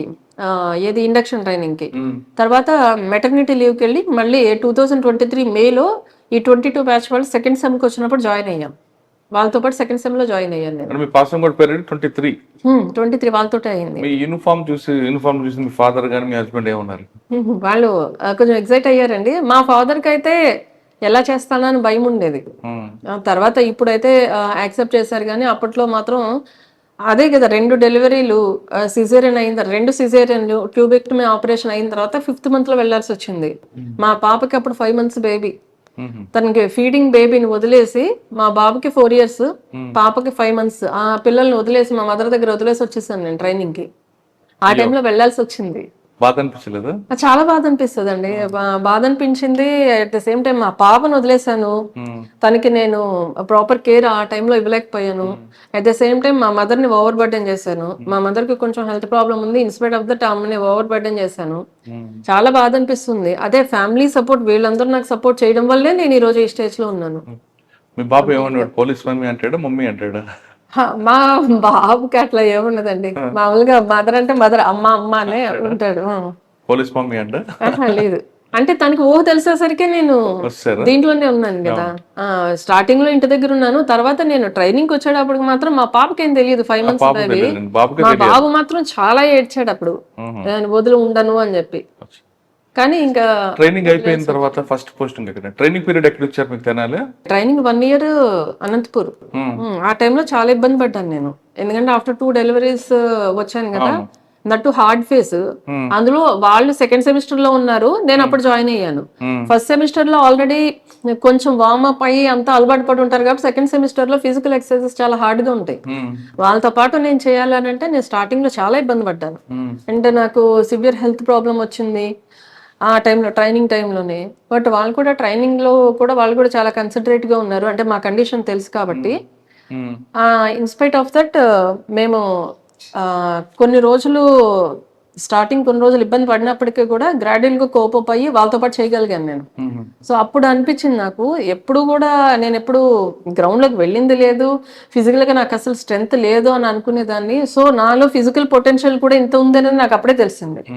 అప్పుడే అనిపించిందండి, అన్ని మనం అనుకున్నట్టుగానే మన లిమిటేషన్స్ ఉండవు. సిచ్యువేషన్ వస్తే కాన్ఫిడెన్స్ లెవెల్ పెంచేది ఎవరండి? అంత తీసుకోండి మీకు మీరుగా పెంచుకున్నారా, లేదా సిచ్యువేషన్ ఏమైనా అలా క్రియేట్ చేస్తుందా, లేదా ఎవరైనా మోటివేషన్ చేశారా? లేదండి, మోటివేషన్ అనేది మనకి ఎక్స్టర్నల్ గా ఎక్కడా రాదు. మనకి ఏదైనా మన క్లోజ్ రిలేటివ్స్ ఏదైనా మన సపోర్ట్ బాగా డిప్రెస్ అయిన టైంలో వాళ్ళు ఎవరైనా మనం అడిగితే వాళ్ళు ఏమైనా మనం మోటివేట్ చేయడానికి ఏమైనా చెప్తారేమో కానీ motivation has to come from with in, బయట నుంచి రాదు. ఎస్పెషల్లీ ట్రైనింగ్ టైంలో మనకి ఎవరు సెపరేట్ గా మోటివేట్ చేయరండి అక్కడ. ఎందుకంటే అందరూ ఒకటే మనలాగానే ఉంటారు. సో మీలో మీకు డిప్రెస్ రాకుండా ఆ మోటివేషన్ చేయడానికి ఏం లేదు. బుక్స్ చదివారా? లేదండి, అసలు అంత టైం కూడా ఉండదు మనకి అసలు ట్రైనింగ్ పీరియడ్ లో. ఫుడ్ ఏం తీసుకున్నారన్నప్పుడు? ఫుడ్ వాళ్ళు పెట్టిందే, వాళ్ళు పెట్టిన ఫుడ్ తింటమే, మనకి సెపరేట్ గా ఏం లేదు. ఏమైనా కావాలంటే డ్రై ఫ్రూట్స్. ఎలా వచ్చిందండి అంత కాన్ఫిడెన్స్ లెవెల్ మీకు? ఎలాగైనా సాధించాలి అని పట్టుదల? అక్కడికి వెళ్ళిన తర్వాత ఆ సిచ్యువేషన్ మనల్ని నడిపించేస్తుంది ముందుకి. బట్ మనం పర్వాలేదు చేయగలము అన్న పాజిటివ్ యాటిట్యూడ్ ఒకటి ఉంటే, ఇంకొకటి నేను చేయలేను, నేను ఎందుకు చెయ్యాలి అని నేను ఎప్పుడూ ఆలోచించలేదండి. చాలా మంది అలా ఉంటారు, చెయ్యగలిగి కూడా చెయ్యరు. సో ఆ టైప్ లో నేను ఎప్పుడు ఆలోచించలేదు. ట్రై చేస్తారు, చాలా ట్రై చేస్తారు. నేను ఎప్పుడు కూడా అది ట్రై చేయలేదు. నాకు జెన్యున్ గా బాగాలేదు అని అంటేనే నేను రెస్ట్ తీసుకునేదాన్ని, కానీ లేదనంటే మాత్రం అందుకే నేను ఎప్పుడైనా రెస్ట్ అడిగినా కూడా వాళ్ళు ఎవరు కూడా క్వశ్చన్ చేసేవారు కాదు, ఎందుకంటే నా గురించే తెలుసు కాబట్టి. అచ్చా. ఒకసారి నాకు హెల్త్ ప్రాబ్లం వచ్చిన తర్వాత కొన్ని రోజులు వాళ్ళే రెస్ట్ ఇచ్చారు. ఆ తర్వాత నా అంతటి నేను కానీ నేను ఇక్కడి నుంచి చేస్తాను అని చెప్పి నేనే వెళ్ళాను. అంటే let me try my level best అని. అంటే సాధారణంగా మేడం క్వశ్చన్, ఒక యాక్సిడెంట్ అయింది అనుకోండి, ఫిట్నెస్ ఉన్న అమ్మాయికి కోలుకోవడానికి కొంత టైం పడుతుంది, అవన్నీ చేసుకోవచ్చు. కానీ మీరు ఫస్ట్ నుంచి గ్రౌండ్ అలవాట్లేదు మీకు, 2 సార్లు డెలివరీ అయిన తర్వాత ఆ ఎనర్జీ మొత్తం డ్రైన్ అవుట్ పోతుంది. మళ్ళీ ఎనర్జీ తీసుకురావడానికి ఫుడ్ తో పాటు ఆ మోటివేషన్ అవన్నీ, అంటే మీలో మీరే ప్రిపేర్ అయ్యారా? అదే అడుగుతున్నాను. అంతేనండి. ఒకటి, నేను ఎంత హార్డ్ గా ఉన్నా ఇంట్లో వాళ్ళకి చెప్పేదాన్ని కాదు, ఎందుకంటే నేను సెపరేట్ గా హాస్టల్లో ఉండేదాన్ని. మా పిల్లల్ని వాళ్ళే చూస్తున్నారు. ఇప్పుడు నేనే ఇక్కడ కష్టపడుతున్నానని వాళ్ళకి తెలిస్తే వాళ్ళు ఇంకా డిమోటివేట్ అవుతారని ఏదైనా టఫ్ గా ఉన్నా కూడా నాకు నేనే మోటివేట్ చేసుకునేదాన్ని. అంటే ఎప్పుడు కూడా సరే ఈ రోజు ఇంతవరకు పరిగెడితే రేపు why can't I take 1 more step అని చెప్పి ఆ ఒక్క స్టెప్ వేయడానికి ట్రై చేసేదాన్ని. సరే, ఇంకొక విషయం, ఇప్పుడు మీలాంటి సిచ్యువేషన్ చాలా మంది అమ్మాయిలకి వస్తుందండి, చాలా మంది. అటువంటి వాళ్ళకి మీరు ఇచ్చే మెసేజ్ ఏంటి? పాజిటివ్ యాటిట్యూడ్ ఒకటేనండి. నేను ఎప్పుడు అంటే ఛాలెంజెస్ ఉన్నాయి, చాలా ఛాలెంజెస్ ఉన్నాయి, అది చేయగలనో లేదా అని అనుకోలేదు, ఎంతవరకు చేయగలనో ట్రై చేద్దాం అని ఒక్కటే ఆలోచించాను. ఆ ఒక్కటి ఆలోచించడం వల్ల అది నాకు భయంగా అనిపించలేదు. ఫస్ట్ థింగ్, ఇంత పెద్ద పైకి ఎక్కాలి, అక్కడి నుంచి దూకాలి అన్నది ఆ భయం ఎప్పుడు పెట్టుకోలేదు. ఎంతవరకు ట్రై చేయగలనో చేద్దాము అంటే, as far as my body permits, beyond that చేయమని అయితే ఎవరికి చెప్పనండి. ఎందుకంటే ఒకసారి డ్యామేజ్ అయితే బాడీ మళ్ళీ తిరిగి మళ్ళీ ఒరిజినల్ స్టేజ్కి అయితే రాదు అసలు. అందులో నేను ఆల్రెడీ 2 cesareans అయ్యాయి కాబట్టి నేను తీసుకోవాల్సిన జాగ్రత్తలు చాలా ఉంటాయి. సో ఏదైనా నాకు అది ఇబ్బంది అవుతుంది అన్న దానికి మాత్రం అంత ఎక్సెసివ్ గా ట్రై చేయలేదు. కానీ నేను చేయగలను అన్నిటికీ మాత్రం మిగిలిన అమ్మాయిలతో పాటు చాలా వరకు చేశాను నేను అన్ని. అంటే I'm not behind so many people. Top లో ఉన్నానని కాదు, కానీ one of the first few members లో అయితే ఉన్నాను. ఓకే, కానీ డ్రిల్ ఉంటది, ఎక్సర్సైజ్ ఉంటాయి, తర్వాత పాసింగ్ అవుట్ పెరిగేటప్పుడు గంటలు గంటలు చేయాలి. ఆ ఎనర్జీ అంతా మీరు చేశానండి. అదే అందులో కూడా ఎగ్జామ్షన్ తీసుకున్నారా? లేదు, ఎక్కడ ఎగ్జామ్షన్ తీసుకోలేదు. స్టార్టింగ్ లో నాకు హెల్త్ ప్రాబ్లం వచ్చినప్పుడు మాత్రం తప్ప మిగిలిన టైంలో ఎక్కడ ఎగ్జామ్షన్ తీసుకోలేదు. ఎప్పుడు కూడా అండి నాకు ముందు నుంచి కూడా వాకింగ్ బాగా అలవాటు అండి. అంటే రన్నింగ్ అయితే ఎప్పుడు చేయలేదు, but I use to travel long distance on foot. ఎక్కువ నడుస్తూ ఉండేదాన్ని. ఫిజికల్ ట్రైనింగ్ అయిపోయిన తర్వాత గుంటూరు డిస్ట్రిక్ట్ ఇచ్చారు ప్రాక్టికల్ ట్రైనింగ్. గుంటూరులోనే first old Guntur police station లో చేశాను ఒక 3 weeks. దాని తర్వాత మంగళగిరి రూరల్ లో చేశాను. ఫస్ట్ గుంటూరు రూరల్ పోలీస్ చేశారు. సెంట్రీ దగ్గర ఉంటే మీకు డ్యూటీ ఉంటుంది. అవునండి, అన్ని ఉంటాయి. సెంట్రీ అనగా 8 hours నిల్చోవాలి గన్ పట్టుకొని. అంటే అంత ఉండదండి, 8 hours కాదు, 2 hours కి మారుతూ ఉంటారు, చేంజ్ అవుతూ ఉంటారు. 8 hours షెడ్యూల్, దాంట్లో 2 hours కి మారుతూ ఉంటారు. ఎందుకంటే అంతకంటే అటెన్షన్ స్పాన్ మనిషికి ఉండదు అని చెప్పేసి. 2 గంటలు మీరు సెంట్రీ డ్యూటీ చేశారు? చేసేవాళ్ళం, అన్ని చేసేవాళ్ళం. అంటే అన్నిసార్లు నిలబడ్డం అని కాదు, ఇప్పుడు ఎవరైనా వస్తే వాళ్ళతో మాట్లాడుతూ మూవ్మెంట్ కూడా ఉంటుంది. నైట్ డ్యూటీ కూడా చేశారా అప్పుడు? నైట్ డ్యూటీ కూడా చేసామండి ఖచ్చితంగా. అని మన పిఓపి టైంలోనే చాలా ఎక్కువసేపు నిలబడాల్సి వస్తుంది, కదలకుండా నిలబడాల్సి వస్తుంది. అవును, అవన్నీ చేశాకనే నా మీద నాకు ఇంకా కాన్ఫిడెన్స్ పెరిగింది. అప్పటిదాకా అకాడమిక్ పరంగానే కాన్ఫిడెన్స్ ఉండేది నాకు, ఫిజికల్ గా కాన్ఫిడెన్స్ అక్కడి నుంచే వచ్చింది. పిటిసి అనంతపూర్. అక్కడ తర్వాత ఎక్కడ చూసారు మేడం? ఫస్ట్ ట్రైనింగ్ అయిపోయింది, ట్రైనింగ్ అయిపోయింది. తర్వాత ఎస్ఐ ట్రైనింగ్ అది మంగళగిరి రూరల్ లో. ఓకే, ఆ తర్వాత సిఐ వచ్చేసి తెనాలి. అప్పుడు ఎస్ఐ డ్యూటీస్ అండి, అన్ని కేసెస్ కి. ఏదైనా ఇప్పుడు చాలా మంది డెత్ కేసెస్ కానీ యాక్సిడెంట్ కేసెస్ రిపోర్ట్ అవడం, థెఫ్ట్ కేసెస్ రిపోర్ట్ అవడం, వీటన్నిటికీ సీన్ కి వెళ్ళి చూసి వచ్చేదాన్ని నేను. అక్కడే గ్రౌండ్ లెవెల్ ఎక్స్పీరియన్స్ వచ్చింది నాకు. అంటే ఎస్ఐ రోల్ ఏంటి అన్నది క్లారిటీ రావాలి అని అంటే మనకి అవన్నీ చేస్తేనే వస్తుంది. తెనాలి చేసాము. తెనాలి ఎంతకాలం చేశారు? 2 months. ఓకే, తెనాలిలో 2 కేసులు ఉన్నాయి, మంచి కేసులు. మర్డర్ కేసు ఒకటి ఉంటుంది, కిడ్నాప్ పోక్సో కేసు. ఈ రెండిట్లో లీడ్స్ ఏమి వచ్చాయి, నేను నేర్చుకున్నారు. అంటే ఫస్ట్ నేను వెళ్ళిన 1 week మర్డర్ జరిగిందండి. నైట్ చంపేశారు, మార్నింగ్ వచ్చేసరికి ఆ వాకింగ్ చేసే వాళ్ళు చూస్తే తెలిసింది అక్కడ మర్డర్ జరిగిందని చెప్పేసి.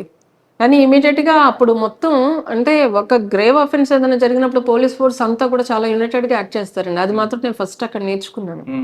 అందరూ కూడా దాని మీద కాన్సన్ట్రేట్ చేసి ముద్దాయిని మనం ట్రేస్ చేయడం జరిగింది ఆ చాలా కేసులో లీడ్ ఏమొచ్చిందండి? అన్ని టెక్నికల్ డీటెయిల్స్, ఉమ్. అన్ని టెక్నికల్ సిడిఆర్స్ కానీ, ఆ తర్వాత ఎందుకు చుట్టుపక్కల చంపాడండి ఆయన? వాళ్ళకి కొంచెం ఇద్దరు యాక్చువల్గా చెప్పాలంటే చాలా బెస్ట్ ఫ్రెండ్స్ అండి. అతను ఇతన్ని చంపాడు అంటే ఎవరు నమ్మలేదు అసలు ఫస్ట్. ఎందుకంటే ఎప్పుడు చూసినా వాళ్ళిద్దరు కలిసి తిరిగేవారు. అట్లా కాకపోతే ఇతని దగ్గర కొంత అప్పు తీసుకున్నాడు ఇంతకు ముందు. ఆ అప్పు తీసుకున్న తర్వాత కూడా ఇతను తీర్చకపోవడంతో ఈ అబ్బాయి, చనిపోయిన అబ్బాయి హైదరాబాద్లో చేసేవారు, ఇతను తెనాలిలోనే ఉండేవాడు. వచ్చినప్పుడు ఎప్పుడైనా సరే ఇతను చంపాలని ప్లాన్ చేసుకున్నారండి. ఎందుకంటే మెయిన్ మోటివ్ వీళ్ళ వైఫ్ని తిట్టేవాడు, వల్గర్గా మాట్లాడేవాడు అని. అది ఇతను జీర్ణించుకోలేకపోయాడు. డబ్బులు ఇవ్వకపోతే మీ వైఫ్నైనా రమ్మను నా దగ్గరికి అన్నట్టు మాట్లాడేవాడు. దానివల్ల బాగా అదే గ్రడ్జ్ పెంచుకున్నాడు. వచ్చినప్పుడు ఫ్రెండ్లీగానే ఉంటున్నాడు, but he is waiting for an opportunity to kill him. ఎప్పుడైతే వీళ్ళిద్దరూ బయట డ్రింక్ చేయడానికి వెళ్ళారు, వాళ్ళ ఇంట్లో వాళ్ళకి కూడా చెప్పాడు నేను అతనితో వెళ్తున్నాను అని చెప్పి. సో మనకు అక్కడి నుంచే లీడ్స్ వచ్చాయి. అతనితో వెళ్లే ముందు ఇలా అతనితో పాటు ఈ నైట్ ఇక్కడే ఉంటాను, రేపు మార్నింగ్ వస్తానని చెప్పాడు. తర్వాత రాలేదు. అంటే వీళ్ళు రాలేదు, వీళ్ళు వెయిట్ చేయలేదు. వీళ్ళు ఎర్లీ మార్నింగే మనకి ఆ పక్క నుంచి ఎవరో వెళ్తున్న వాళ్ళు చూసి చెప్తే వీళ్ళు కూడా తర్వాత ఇతను ఎవరు అని చెప్పి మొత్తం అన్ని డీటెయిల్స్ తీసుకుంటే వాళ్ళు వచ్చి నైట్ ఇతని దగ్గర ఉన్నామని చెప్పారు అని చెప్పేసి మొత్తం మనకు అట్లా లీడ్స్ అయితే వచ్చాయి. అతని దగ్గర ఉంటారన్నా కూడా వీళ్ళు సస్పెక్ట్ ఎందుకు చేయలేదంటే వాళ్ళు ఆల్మోస్ట్ 10 years నుంచి థిక్ ఫ్రెండ్స్. అలాంటి అతను ఈ అబ్బాయిని చంపుతాడని ఎవరు ఎక్స్పెక్ట్ చేయలేదు. సో అక్కడ మనకి అతన్ని ముద్దాయి దొరికిన తర్వాత అతను కన్ఫెస్ చేసినప్పుడు తెలిసింది మనకి అది ప్రీ ప్లాన్ మర్డర్. ముందు నుంచి వచ్చినప్పుడల్లా ఎప్పుడు ఛాన్స్ దొరికితే అప్పుడు చంపేద్దాం అన్నట్టుగా కత్తి కూడా 2 సంవత్సరాల క్రితం కొనుక్కుని అతను పెట్టుకుని ఉన్నాడు ఇంట్లో. ఎందుకండి ఆ రోజు అంత ప్రోక్ ఏమైంది ఇక్కడ ఆ రోజు? ఇది కంటిన్యూస్ గా వాళ్ళ వైఫ్ ని అనడము, వాళ్ళ ఇంట్లో వాళ్ళని లేడీస్ ని తిట్టడంతో ఆయన జీర్ణించుకోలేకపోయాడు. ఆ రోజు కూడా అదే టాపిక్ వచ్చిందా? అతను ముందే చంపుతాను ప్లాన్ చేసుకుని వెళ్ళాడండి. మళ్ళీ దీని మీద ప్రొవోకేట్ చేసేసరికి మళ్ళీ అతను ఆ టాపిక్ తెచ్చాడు. తేవంగానే అదే ఎక్స్క్యూజ్ చూపించి చంపేశాడు. బట్ ఆయన చెప్పకపోయినా కూడా చంపేవాడే.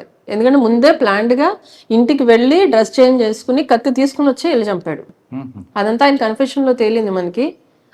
ఎట్ ద సేమ్ టైం మనకి రిలేటెడ్ CCTV ఫుటేజెస్, CDR అన్ని కూడా వచ్చాయి. సో ఆ విధంగా అతను ట్రేస్ చేయడం జరిగింది. అప్పుడు ఆ కేసు ప్రస్తుతం ట్రయల్లో ఉందండి? ట్రైల్లో ఉందండి ప్రస్తుతానికి. కానీ అక్కడ ఆ మర్డర్ కేసులో ఒక ప్రొఫెషన్ ఆఫీసర్ ఏం నేర్చుకున్నారు మీరు అక్కడ? అదే చాలా మీరు చెప్తారు, కేసును కరెక్ట్ గా చూపించడం, చార్జ్ షీట్ కరెక్ట్ ప్రాపర్ గా వేయడం, విట్నెస్ కరెక్ట్ గా తీసుకోవడం, కన్ఫెషన్ రేట్ కరెక్ట్ గా తీసుకురావడం, ఇవన్నీ ఉంటాయి. ఇవన్నీ ఎవరు మీకు అప్పుడు నేర్పారు? అంటే అక్కడున్న CA గారు, అప్పుడు బెల్లం శ్రీనివాసరావు గారు ఆయన CA గారు ఉన్నారు, అప్పుడు DSPగా జనార్దన్ రావు గారు ఉన్నారు. వాళ్ళే నాకు మొత్తం దీంట్లో ఎలా చేయాలి అన్నది అంతా. యాక్చువల్ గా అయితే అక్కడ CA గా చేయాల్సిన కేసు అది. నేను CA చార్జ్ కి అక్కడ ట్రైనింగ్ లో ఉన్నాను కాబట్టి నేను చేశాను. కాకపోతే దాంట్లో రైట్ ఫ్రమ్ డే 1 ఆ కేసులో ఏది చేసినా ఇంక్లూడింగ్ CDతో సైతం డాక్యుమెంట్ రెడీ చేసింది కూడా మొత్తం నేనే చేసుకున్నాను. సూపర్. మొత్తం ఫస్ట్ ఎక్స్పీరియన్స్ లోనే మంచి ఎక్స్పీరియన్స్ వచ్చింది. అంటే ఏ కేసు చేసినా నేనే చేసుకునేదాన్ని. ట్రైనింగ్ లో ఎన్ని కేసులు చేసినా, ఇప్పుడు ఎస్ఐగా ఉన్నప్పుడు కూడా కొన్ని డెత్ కేసులు, హ్యాంగింగ్ కేసులు, యాక్సిడెంట్ కేసులు అవన్నీ నేను చేశాను. అవన్నీ కూడా నేనే CD చేసుకునేదాన్ని డాక్యుమెంట్ తో సైతం, ఇంక్లూడింగ్ వాళ్ళు చెప్పింది రాసుకోవడం, ఆ తర్వాత నా ఓన్ వర్షన్ నేను రాసుకోవడం, అన్ని కూడా నేనే చేసుకున్నాను. అదే యాక్సిడెంట్ కేసులో మీరు చేశానంటున్నారు కదా, సాధారణంగా యాక్సిడెంట్ కేసులో మీ వాళ్ళకి ఒక ఫార్మాట్ ఉంటుందండి. నిర్లక్ష్యంగా, నిర్లక్ష్యంగా, అతి వేగముగా, మద్యం సేవ, ఇదే కంటెస్ట్ ఎప్పుడు రాస్తుంటారు. మీరు అదే తీసుకొచ్చారా లేదు దాన్ని ఏమైనా మాడిఫికేషన్ చేసుకొచ్చారు? అంటే అక్కడున్న ఎవిడెన్స్ ని బట్టి ఉంటుందండి మనకి. ఇప్పుడు నేను చేసిన యాక్సిడెంటల్ కేసులో మీరు చెప్పినట్టు రాంగ్ రూట్ లో వచ్చారు, ఫాస్ట్ గా వచ్చాడు, హార్న్ వేసినా కూడా పక్కకు జరగలేకపోయాడు కాబట్టి అలానే ఛార్జ్ చేస్తాము. బట్ ఎందుకంటే ఆ సెక్షన్ లో ఉన్న కంటెంట్స్ రావాలి కాబట్టి రాస్తారు, బట్ మోస్ట్లీ అవన్నీ కూడా కరెక్టే ఉంటాయి. సో నేను అక్కడ చేసుకునేది నాకు ఇక్కడ ఉపయోగపడింది. సో దీంట్లో రైట్ ఫ్రమ్ ఇంక్వెస్ట్ మొత్తం అన్ని కూడా నేనే రాసుకున్నాను. నేను చేత్తో కూడా రాశాను దాంట్లో. సో అదంతా కూడా నాకు ఎక్స్పీరియన్స్ చాలా బాగా పనికొచ్చింది. మర్డర్ కేసు తర్వాత ఇంకో కేసు పోక్సో కేసు అది ఫస్ట్ అమ్మాయి మిస్సింగ్ కేసు ఇచ్చారు మనకి. ఆ తర్వాత అమ్మాయిని ట్రేస్ చేసిన తర్వాత తెలిసింది ఏంటంటే అమ్మాయి వేరే అబ్బాయి చెప్పిన మాటలు నమ్మేసి వెళ్ళిపోయింది, తర్వాత సెక్షువల్ అఫెన్స్ కూడా జరిగింది అమ్మాయి మీద అని చెప్పేసి. సో అమ్మాయి ట్రేస్ చేసిన తర్వాత చూస్తే అబ్బాయి ఆల్రెడీ మ్యారీడ్, మాయ మాటలు చెప్పి తీసుకెళ్లాడు. ఆ తర్వాత ఒక 2-3 days తర్వాత మళ్ళీ ఇంటి దగ్గరలో ఎక్కడో వదిలేసి వస్తే ఈ అమ్మాయి వచ్చింది. ఈ అమ్మాయి వచ్చిన తర్వాత వాళ్ళ 2 days తర్వాత వాళ్ళ ఇంటికి వస్తే వాళ్ళ పేరెంట్స్ మనకి తీసుకొచ్చి చెప్పారు. కాకపోతే అమ్మాయిని మాట్లాడినప్పుడు, ఇప్పుడు నేను లేడీ ఆఫీసర్నే కాబట్టి నాతో మాట్లాడినప్పుడు తెలిసింది ఆ అమ్మాయి మీద ఇలాగా అఫెన్స్ అవి జరిగింది అని చెప్పేసి. తర్వాత ఇమీడియట్ గా మళ్ళీ అతను అబ్స్కాండింగ్ లో ఉన్నాడు అప్పటి నుంచి. అంటే ఈ అమ్మాయి మీద మిస్సింగ్ కేసు పెట్టారని తెలుసుకుని తీసుకొచ్చేసాడు. తీసుకొచ్చిన తర్వాత అబ్బాయి అబ్స్కాండింగ్ లో ఉంటే మళ్ళీ ఆ టెక్నికల్ డీటెయిల్స్ ఆధారంగా మనకున్న ఇన్ఫర్మేషన్ బేసిస్ మీద అబ్బాయిని అరెస్ట్ చేసి మళ్ళీ రిమాండ్ పెట్టడం జరిగింది. దాంట్లో మరి అమ్మాయి ఒప్పుకుందా? ఈ ఎవరండి? అమ్మాయికి తెలియదు కదా. అమ్మాయి పెళ్లి చేసుకోలేదు. పెళ్లి చేసుకున్న అబ్బాయితో పాటు తీసుకుని వెళ్ళాడు అబ్బాయి మాయ మాటలు చెప్పి. వాడికంటే వాడు పెద్దోడా? పెద్దోడేనండి అబ్బాయి. వాడు మేజర్ ఓకే. ఈ అమ్మాయి ఒప్పుకుందా? అంటే ఈ అమ్మాయి విల్లింగా పోక్సోలో విల్లింగ్ అయినా తప్పదు. నమ్మేసే తీసుకెళ్లాడు. విల్లింగ్ గానే వెళ్ళింది ఈ అమ్మాయి. ఏదో అబ్బాయి బాగా చూసుకుంటాడు అది ఇది అని చెప్పేసి విల్లింగ్ గా వెళ్ళింది. కానీ అక్కడికి వెళ్ళిన తర్వాత అఫెన్స్ అయితే జరిగింది. అంటే నేను ఎలాగో పెళ్లి చేసుకుంటాను అని నమ్మించి అఫెన్స్ జరిగింది. దాని తర్వాత మళ్ళీ ఇంటి దగ్గర వదిలేసి, ఇంటి దగ్గర అంటే ఇంటి దగ్గర కాదు, దగ్గరలో ఎక్కడో ఒక చోట వదిలేసి అబ్బాయి ఎస్కేప్ అయిపోయాడు. ఆ తర్వాత ఈ అమ్మాయి వచ్చింది, అప్పటికి నమ్ముతూ ఉంది అతన్ని. కానీ తర్వాత మనము మాట్లాడినప్పుడు ఏమ్మా ఆ అబ్బాయి ఆల్రెడీ మ్యారీడ్, మరి ఇట్లా నిన్ను నిజంగా ఇష్టపడేవాడైతే ముందే చేసుకోవాలి కదా, అందులో నువ్వు ఇంకా చిన్న అమ్మాయివి అని మనం బాగా కౌన్సిలింగ్ ఇస్తే అప్పుడు రియలైజ్ అయింది ఆ పాప నన్ను మోసం చేశాడు అని చెప్పి. బట్ ఎనీహో కన్సెంట్ అనేది నో కన్సెంట్ పోక్సో కాబట్టి. ఇప్పుడైతే ప్రస్తుతం అది కూడా ట్రయల్లో ఉందండి. అక్కడ నుండి ఫస్ట్ పోస్టింగ్ ఇక్కడే. ఓకే. ఎమ్మిగనూరు అనగానే ఒకప్పుడు ఫ్యాక్షన్ ఏరియా. మరి భయపడ్డారా? లేదు బాగానే చూస్తాం సంగతి తెలుసుకుందాం వచ్చారా? అంటే నాకు దాని గురించి అంత ఆలోచించలేదండి. పోస్టింగ్ వచ్చింది, జాయిన్ అయ్యాను. ఫస్ట్ ఈ పోస్టింగ్ లో రాగానే వచ్చిన ఛాలెంజ్ ఏముందండి? అంటే ఒకప్పుడు ఫ్యాక్షన్ ఇప్పుడు లేదు. పక్కనే రాఘవేంద్ర స్వామి టెంపుల్, మంచి టెంపుల్ ఉంటది. నేను రాగానే ఆరాధనోత్సవాలు జరిగాయి మంత్రాలయంలో. ఆరాధనోత్సవాలు అని ఫస్ట్ అదే హెవీ బందోబస్తు. అదే సేమ్ టైమ్ మాకు ఇక్కడ కౌతాలం కూడా ఉంది. కౌతాలంలో ఉరుకుంద స్వామి టెంపుల్ ఉంది. అక్కడ కూడా శ్రావణ మాసం ఉత్సవాలు జరుగుతూ ఉన్నాయి. అవి కూడా చాలా హెవీ క్రౌడ్స్ వస్తారు అక్కడ ఇక్కడ కూడా. అది నాకు ఫస్ట్ పోస్టింగ్ కాబట్టి అదే కొంచెం ఛాలెంజింగ్ అనిపించింది. బట్ మా ఎస్పీ గారి సపోర్ట్తో, తర్వాత ఇక్కడ అదర్ డిఎస్పీస్ కూడా చాలా సపోర్ట్ చేశారు. అందుకని మన ఫస్ట్ పోస్టింగ్ కాబట్టి ఖచ్చితంగా వాళ్ళందరూ మనకి అంతకుముందు ఎక్స్పీరియన్స్ ఉండదు కాబట్టి ఎస్పీ గారు అయితే చాలా సపోర్టివ్గా ఉంటారండి మాకు ఇప్పటికీ కూడా. బాగా సపోర్ట్ చేస్తారు. ఎప్పుడైనా రిక్వైర్డ్ గైడెన్స్ ఇస్తారు. అట్ ద సేమ్ టైం మనకి ఏమైనా అవసరం అయితే స్ట్రెంత్ కూడా బయట నుంచి పంపిస్తారు.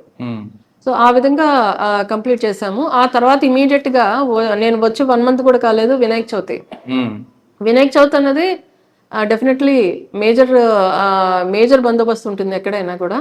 అది ఇక్కడ ఎమ్మిగనూరులో అయిపోయిన తర్వాత మళ్ళీ ఆదోని వెళ్ళాము, అక్కడి నుంచి కర్నూలు చేసాము. దాని తర్వాత ఇమీడియట్ గా దసరా ఫెస్టివల్, ఆ తర్వాత ఇంకా దీపావళి అవన్నీ వస్తూ ఉన్నాయి. ఆ తర్వాత మాకు రీసెంట్ గా అయితే నీలకంఠేశ్వర స్వామి జాతర ఎమ్మిగనూరులో చాలా ఫేమస్. ఆ జాతర మొన్న రీసెంట్ గానే కంప్లీట్ అయింది. అది కూడా సక్సెస్ఫుల్ గా కంప్లీట్ అయిందండి. మీరు వచ్చిన తర్వాత డబుల్ మోట్ ఒకటి జరిగింది. అవును, అదే రోజు జరిగింది. నీలకంఠేశ్వర స్వామి జాతర రోజునే జరిగింది. యాక్చువల్ గా అది కూడా ఇంతకు ముందు 2 years బ్యాక్ జరిగిన మర్డర్ కి ఇది అసలు ఫ్యాక్షన్ అనేది కాదండి. దీనికి మనం ఫ్యాక్షన్ అని పెట్టలేము. ఎందుకంటే అసలు మోటివ్ కూడా ఆ ఊరు ఎప్పుడు కూడా అంతకు ముందు కందనాతిలో జరిగింది. ఇది యాక్చువల్గా చాలా పీస్ఫుల్ ఏరియా. ఇక మేజర్ కమ్యూనిటీ వచ్చేసి బోయాస్. ఫస్ట్ 2024లో ఫిబ్రవరిలో జరిగింది అని చెప్పేసి తెలిసింది. దాంట్లో ఏంటంటే ఒక వీధిలో నార్మల్ పబ్లిక్ ట్యాప్ ఉంది, మున్సిపల్ ట్యాప్. ఆ ట్యాప్ లోంచి ఆ వాటర్ అందరూ పట్టుకుంటూ ఉన్నారు. ఇద్దరు ఇల్లు కట్టుకుంటున్నారు కొత్తగా, వాళ్ళిద్దరు బ్రదర్స్. ఆ ఇల్లు కూడా కొంచెం రోడ్డు మీదకి వచ్చేలా కట్టారు. రోడ్ మీదకి వచ్చేలా కట్టేటప్పటికి టర్నింగ్ తీసుకోవడానికి ఇబ్బంది అవుతుంది అక్కడ. ఆ రోడ్స్ అన్ని విలేజ్ రోడ్స్ చిన్నగా ఉంటాయి. అండ్ మోర్ ఓవర్ ఈయన ఏం చేసేవారంటే ఆ పబ్లిక్ ట్యాప్ లోంచి వాటర్ తీసి ఇల్లు తడపడానికి, క్యూరింగ్ కి దానికి వాడేవారు. సో వీళ్ళకి మిగిలిన వాళ్ళకి నీళ్ళు తక్కువయ్యేవి. సో ఇది ప్రొలాంగ్డ్ గా జరిగేసరికి వాళ్ళందరూ వీళ్ళ దగ్గరికి అడగడానికి వెళ్ళారు. అడగడానికి వెళ్ళినప్పుడు జరిగిన ఘర్షణలో పక్కన ఏదో గరిటె ఉంటే దాంతో తల మీద కొట్టేసరికి సివియర్ ఇంజరీస్ అయ్యి హాస్పిటల్ అడ్మిట్ అయిన తర్వాత ఒక ఇద్దరు చనిపోయారు. అసలు గొడవ జరగడమే అది. అక్కడ దాంట్లో పెద్ద ఇష్యూస్ లేవు, ఏం లేవు. ఇళ్ళ ఫస్ట్ లేడీస్ గొడవ స్టార్ట్ అయిన తర్వాత జెంట్స్ ఇన్వాల్వ్ అయ్యారు, దాంట్లో చనిపోయారు వాళ్ళు. అసలు ఫ్యాక్షన్ అని కాదు, ఏం కాదు. ఆ తర్వాత ఆ ముద్దాయిలకి రిమాండ్ పెట్టారు.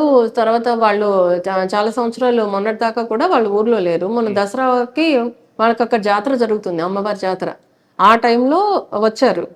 అప్పటికే మనము హెవీ పోలీస్ బందోబస్తు ఉంది, పికెట్ అన్ని నడుస్తూ ఉన్నాయి. మొన్న ఆ రోజు వాళ్ళు పొలంకి వెళ్తూ ఉన్నప్పుడు ఎదురుగా ఈ వీళ్ళిద్దరు అపోనెంట్స్ ఎవరైతే ఉన్నారో, ఒకళ్ళు కంప్లైంట్, ఇంకొకటి అక్యూజ్డ్, ఏది 24 కేసులో. వాళ్ళు ఇప్పుడు వస్తున్నప్పుడు ఒకరికొకళ్ళు ఆటో ఎదురైతే నువ్వు తీయంటే నువ్వు తీయ అనే టైంలో ఇదిగో వీళ్ళు మనల్ని చంపేసి కూడా ఇంకా హై హ్యాండెడ్ గా ఉన్నారు, వాళ్ళు తగ్గట్లేదు అన్నట్టుగా గొడవ స్టార్ట్ అయింది వాళ్ళకి. గొడవ స్టార్ట్ అయ్యి వీళ్ళు మళ్ళీ మన మీదకి వస్తున్నారు, మళ్ళీ చంపుతారా ఏంటి అన్నట్టు అప్పటికప్పుడు ప్రొవోక్ అయిపోయి, అప్పటికప్పుడు అందరూ అక్కడక్కడే వాళ్ళే కదా, అప్పటికప్పుడు అక్కడ ఉన్న వాళ్ళు ఏవే వెపన్స్ ఉంటే తీసుకొచ్చేసి అతన్ని అటాక్ చేస్తారు ఫస్ట్ పర్సన్ని. కానీ అతను సంభవం ఎస్కేప్ అయ్యాడు. ఎస్కేప్ అయిన తర్వాత ఇంట్లో ఉన్న అతన్ని, పొలంలో ఉన్న అతన్ని వీళ్ళు వెళ్ళి చంపారు. అంటే రీజన్ 2024 24దే. నల్లా పంచాయతీ. అంతే. అప్పుడు చంపారు కదా, ఇప్పుడు కూడా మా మీద ఇంత హై హ్యాండెడ్ గా ఉన్నారు వీళ్ళు అని. ఈ ట్రాక్టర్స్ అది ఎదురుబదురుగా వచ్చినప్పుడు జరిగిన ఇష్యూ అది. అది ముందు ప్రీ ప్లాన్డ్ కాదు, ఏం కాదు. అది జస్ట్ అప్పుడు ఆ సడన్ ప్రొవకేషన్ లో వాళ్ళు వచ్చి, అంటే అప్పుడు అలాగే చంపేశారు, ఇప్పుడు కూడా మమ్మల్ని అలాగే చంపుతారా ఏంటి, ఎప్పుడు కూడా మేము ఇలా లూజింగ్ ఎండ్ లోనే ఉన్నాము అని చెప్పి, అది కూడా కరెక్ట్ గా ఇప్పుడున్న ఎక్యూజ్డ్ ఇళ్ళ దగ్గర జరిగింది. సో ఇమీడియట్ గా గ్యాదర్ అయిపోయారు వాళ్ళు. ఇమీడియట్ గా గ్యాదర్ అయిపోయి వాళ్ళ అంటే అందరూ కూడా ఫార్మర్సే కదా, అక్కడ అగ్రికల్చర్ ఇంప్లిమెంట్స్ ఉంటాయి కదండి, అవి తీసుకుని వచ్చేసారు. అవి తీసుకుని వచ్చి దాంతో అటాక్ చేశారు. వస్తుంది కదండి. ఇప్పుడు అంటే ఫ్యాక్షన్ అంటే ఒకప్పుడు విలేజ్ లో డామినేషన్ కోసము దానికోసం చేశారు. 24లో జస్ట్ ఈ పంచాయతీ జరిగింది. ఇప్పుడు వీళ్ళు మళ్ళీ మమ్మల్ని చంపుతారా అన్న ఉద్దేశంలో పట్టుకుని వచ్చేసి కొట్టేసుకున్నారు. దొరికారండి. Within 3 days. మనం 5th జరిగితే 8th కల్లా మనం వాళ్ళని అరెస్ట్ చేసి రిమాండ్ పెట్టాము. 12 మందిని అప్పుడు పెట్టాము. ఇంకొక 2-3 days లో మిగిలిన ఇంకో 13 మంది, టోటల్ 25 members ని రిమాండ్ పెట్టాము. మీరు ఎంఎన్ గారు చార్జ్ తీసుకున్న తర్వాత మీ సబ్ డివిజన్ లో ఒక పోలీస్ స్టేషన్ కి ది బెస్ట్ పోలీస్ అవార్డు వచ్చింది. అవునండి. అది ఎందుకు వచ్చింది, ఎలా వచ్చింది? పెదకడ్పూర్ పోలీస్ స్టేషన్ లో ఈ జస్ట్ ఈ మర్డర్ జరిగిన ఒక 3-4 days లోనే వచ్చింది. కాకపోతే కాకపోతే దానికి అదే అవార్డు అయితే అప్పుడు వచ్చిందండి. దాని ప్రాసెస్ ఎప్పటి నుంచో స్టార్ట్ అయింది. నేను వచ్చిన తర్వాతనే వాళ్ళు విజిట్కి వస్తున్నారు అని చెప్పి తెలిసింది. అది ఎప్పుడు అరౌండ్ సెప్టెంబర్లోనో ఇప్పుడు వాళ్ళు విజిట్కి వచ్చారు పోలీస్ స్టేషన్కి. వచ్చారు. అక్కడ మెయిన్ వాళ్ళు చూసింది ఏంటంటే పబ్లిక్ రిసీవింగ్ ఎట్లా ఉంది, మనం పబ్లిక్కి మినిమం ఫెసిలిటీస్ ప్రొవైడ్ చేస్తున్నామా, అంటే సీటింగ్ అరేంజ్మెంట్ కానీ, ఇప్పుడు కొంతమంది డిఫరెంట్లీ ఏబుల్డ్ పీపుల్ ఉంటారు, వాళ్ళకి రావడానికి ర్యాంప్ సౌకర్యం ఉందా, కూర్చోవడానికి అరేంజ్మెంట్స్ ఉన్నాయా, ఆ తర్వాత ఇంపార్టెంట్ నెంబర్స్, ఎమర్జెన్సీ నెంబర్స్ కానీ, అది ఎపీల్ అంటే ఫస్ట్ ఎపీల్, సెకండ్ ఎపీల్ ఆర్టీఐలో ఉంటే ఆ నెంబర్స్ కానీ అవన్నీ డిస్ప్లే చేస్తున్నామా లేదా, CCTVs అనేది మాకు అప్లికేషన్ ఉంటుంది, దానిలో రెగ్యులర్గా అప్లోడ్ చేస్తున్నామా లేదా, ఫస్ట్ ఎయిడ్ ఎలా ఉంది, ప్రివెంటివ్ మెజర్స్ ఎలా ఉన్నాయి, మెన్కి ఈ మెస్ క్వాలిటీ కానీ అవన్నీ ఎట్లా ఉన్నాయి, చుట్టూ గ్రౌండ్ ఉందా లేదా, మెన్కి ఫిజికల్ యాక్టివిటీస్కి ఉన్నాయా లేదా, ఇట్లాంటివన్నీ తీసుకుని పోలీస్ స్టేషన్ నీట్గా ఉందా లేదా, స్టాఫ్ ఎలా ఉన్నారు, ఇవన్నీ తీసుకుని ఆ ఆస్పెక్ట్స్ లో వాళ్ళు పెదకడ్పూర్ అండి డీజీ గారు ఇచ్చారు. ఎప్పుడు అరౌండ్ జనవరి 10th, 11th, 9th ఎప్పుడు మేము వెళ్ళి విజయవాడకి వెళ్తే మా ఎస్పీ గారికి మాకు అందరికి కూడా డీజీపీ గారు అవార్డు ఇవ్వడం జరిగింది, సర్టిఫికెట్ ఇచ్చారు. ఓకే, ఈ రెండు కాకుండా ఎంఎన్ గారిలో మీ మార్క్ ఏముందండి? ఇంకా మార్క్ అంటే జనాలు ప్రజలను అడిగితే తెలుస్తుందండి. నేను వచ్చిన తర్వాత విజువల్ పోలీసింగ్ ప్రాక్టీస్ ఇస్తారా, టెక్నాలజీ పోలీసింగ్ ప్రాక్టీస్ ఇస్తారా? అంటే రెండు ఉంటాయండి కంపల్సరీ. ఎందుకంటే ఇక్కడ మనము గుంటూరు అటు సైడ్ ఏరియాస్ చూసుకుంటే కొంచెం డెవలప్డ్ అండి. నా చిన్నప్పుడు అటువైపు ఏరియాస్ ఎలా ఉన్నాయి, ఇప్పుడు ఇక్కడికి అట్లానే ఉన్నాయి. ఇప్పుడు ఎస్పెషల్లీ కోసిగి, కౌతాలము ఇటువైపు ఏరియాస్ తీసుకుంటే ఆ మండలాలన్నీ కూడా చాలా బ్యాక్వర్డ్. పిల్లలు చాలా వరకు చదువుకోరు, అందరూ సుగ్గికి అని చెప్పి మైగ్రేట్ అయ్యి వెళ్ళిపోతూ ఉంటారు. ఇక్కడ వాళ్ళకి లైవ్లీహుడ్ ఫెసిలిటీస్ అట్లనే ఉన్నాయి. అంటే ఆల్మోస్ట్ రెయిన్ ఫెడ్ క్రాప్సే. ఆ క్రాప్ ఉన్నప్పుడు మాత్రం ఇక్కడ ఉంటారు. అది అయిపోయిన తర్వాత, క్రాప్ ఈల్డ్ అయిపోయిన తర్వాత మెజారిటీ ఆఫ్ ద క్రాప్ పత్తే ఉంటుంది. ఎందుకంటే ఎక్కడైతే వాళ్ళకి ఇరిగేషన్ ఫెసిలిటీస్ ఉన్నాయో, ఎక్కడైతే కెనాల్స్ దగ్గరలో ఉంటాయో అక్కడ మాత్రం వరి వేస్తూ ఉంటారు. మిగిలిన చోట అన్ని కూడా ఆల్మోస్ట్ పత్తే ఉంటుంది ఇక్కడ. అంటే మిగ్నూరు ఈ పత్తికి, ఈ చేనేత వాటికి ఫేమస్. సో అది ఉంది. దాంతోపాటు మేజర్ క్రాప్ కూడా ఇదే. సో వీళ్ళందరూ కూడా ఇక్కడ మేజర్ ఆక్యుపేషన్ వచ్చేసి అగ్రికల్చర్. ఎడ్యుకేషన్ ఫెసిలిటీస్ తక్కువ ఉంటాయి, అంతా కొంచెం బ్యాక్వర్డ్గా ఉంటారు. మోరోవర్ కొంచెం ఏదైనా చిన్న గొడవలు అయితే సామాన్యంగా పరిష్కారం దానికంటే కూడా ఎక్కువ గొడవలు పడుతూ ఉంటారు. ఫస్ట్ మనకి అటువైపు ఆ బెల్ట్ చూసామంటే ఎక్కువ ఎడ్యుకేటెడ్ పీపుల్ ఉంటారండి. వాళ్ళందరూ చదువుకుని వేరు వేరు జాబ్స్ చేస్తూ ఉంటారు. వీళ్ళందరూ కూడా ఇక్కడ ఎక్కువ మాన్యువల్ లేబర్ పనులే చేస్తూ ఉంటారు. ఎడ్యుకేషన్ పర్సంటేజ్ కూడా చాలా తక్కువ ఉంటుంది. కాకపోతే అలాంటి చోట్ల కూడా ఈ మధ్యన రీసెంట్ గా గ్రూప్ 2లో కానీ అంతకుముందు జరిగిన డిఎస్సిలో కానీ కానిస్టేబుల్ సెలక్షన్స్లో కూడా కోసిగి కౌతల మా మండలాల నుంచి కూడా considerable number of people select అయ్యారు. దానికి మాత్రం చాలా హ్యాపీగా ఉంది మాకు. ఇంకా ఇక్కడ చైల్డ్ మ్యారేజెస్ కానీ పోక్సోలో ఎలోప్మెంట్స్ చాలా ఎక్కువ ఉంటాయండి. సో వాటన్నిటి కోసం కూడా మేము క్రైమ్ అగెన్స్ట్ విమెన్ గురించి మా ఎస్పీ గారి ఆదేశాల మేరకు ఎక్కువ అవగాహన కార్యక్రమాలు నిర్వహిస్తూ ఉన్నాము. రోజు కూడా మా సిఐలు ఎస్ఐలు అన్ని చోట్ల వెళ్తూ ఉన్నారు. నేను రోజుకు ఒక విలేజ్ అయినా కవర్ చేస్తూ ఉంటాము. ఇప్పుడు మీది అయిన తర్వాత కూడా ఇంకో విలేజ్కి వెళ్లాల్సింది ఉంది. సో అలాగా విస్తృతంగా మేము అవగాహన కార్యక్రమాలు చేస్తున్నాము. ఇంకొకటి మనకు ఎమ్మిగనూరు నుంచి ఆదోని నుంచి ఎమ్మిగనూరు వచ్చే రోడ్డు హైవే ఉంది. హైవే మీద జనరల్ గా ఎక్కువ యాక్సిడెంట్స్ జరుగుతూ ఉన్నాయి. దాని మీద కూడా మేము ప్రజలకు ఎక్కువ అవగాహన కార్యక్రమాలు చేపడుతున్నాము. హెల్మెట్ పెట్టుకోమని, డ్రింక్ చేసి డ్రైవ్ చేయొద్దు అని.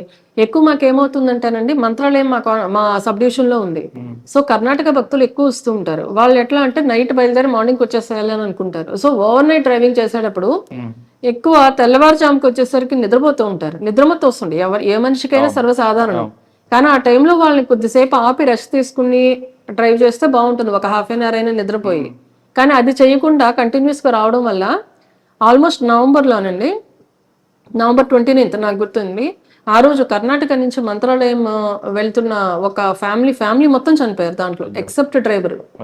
6 మెంబర్స్ చనిపోయారండి. దాంట్లో 3 years old పిల్లలు ఉన్నారు. ఆ యాక్సిడెంట్ అది మనం చూస్తే మాత్రం చాలా బాధ అనిపిస్తుంది. అది కూడా నేనే ఇన్వెస్టిగేట్ చేశాను ఆ కేసు కూడా. కేవలం నిద్రపోతూ కారు లెఫ్ట్ సైడ్ వెళ్ళటం అనేసి కంప్లీట్ గా రైట్కి వెళ్ళిపోయింది. సో ఆ విధంగా కూడా మనం అవగాహన కలిగిస్తున్నాము. ఇక్కడ మన మంత్రాలయంలో కూడా వచ్చే భక్తులందరికీ కూడా కన్నడలో కూడా అనౌన్స్మెంట్ ఇప్పిస్తున్నాం.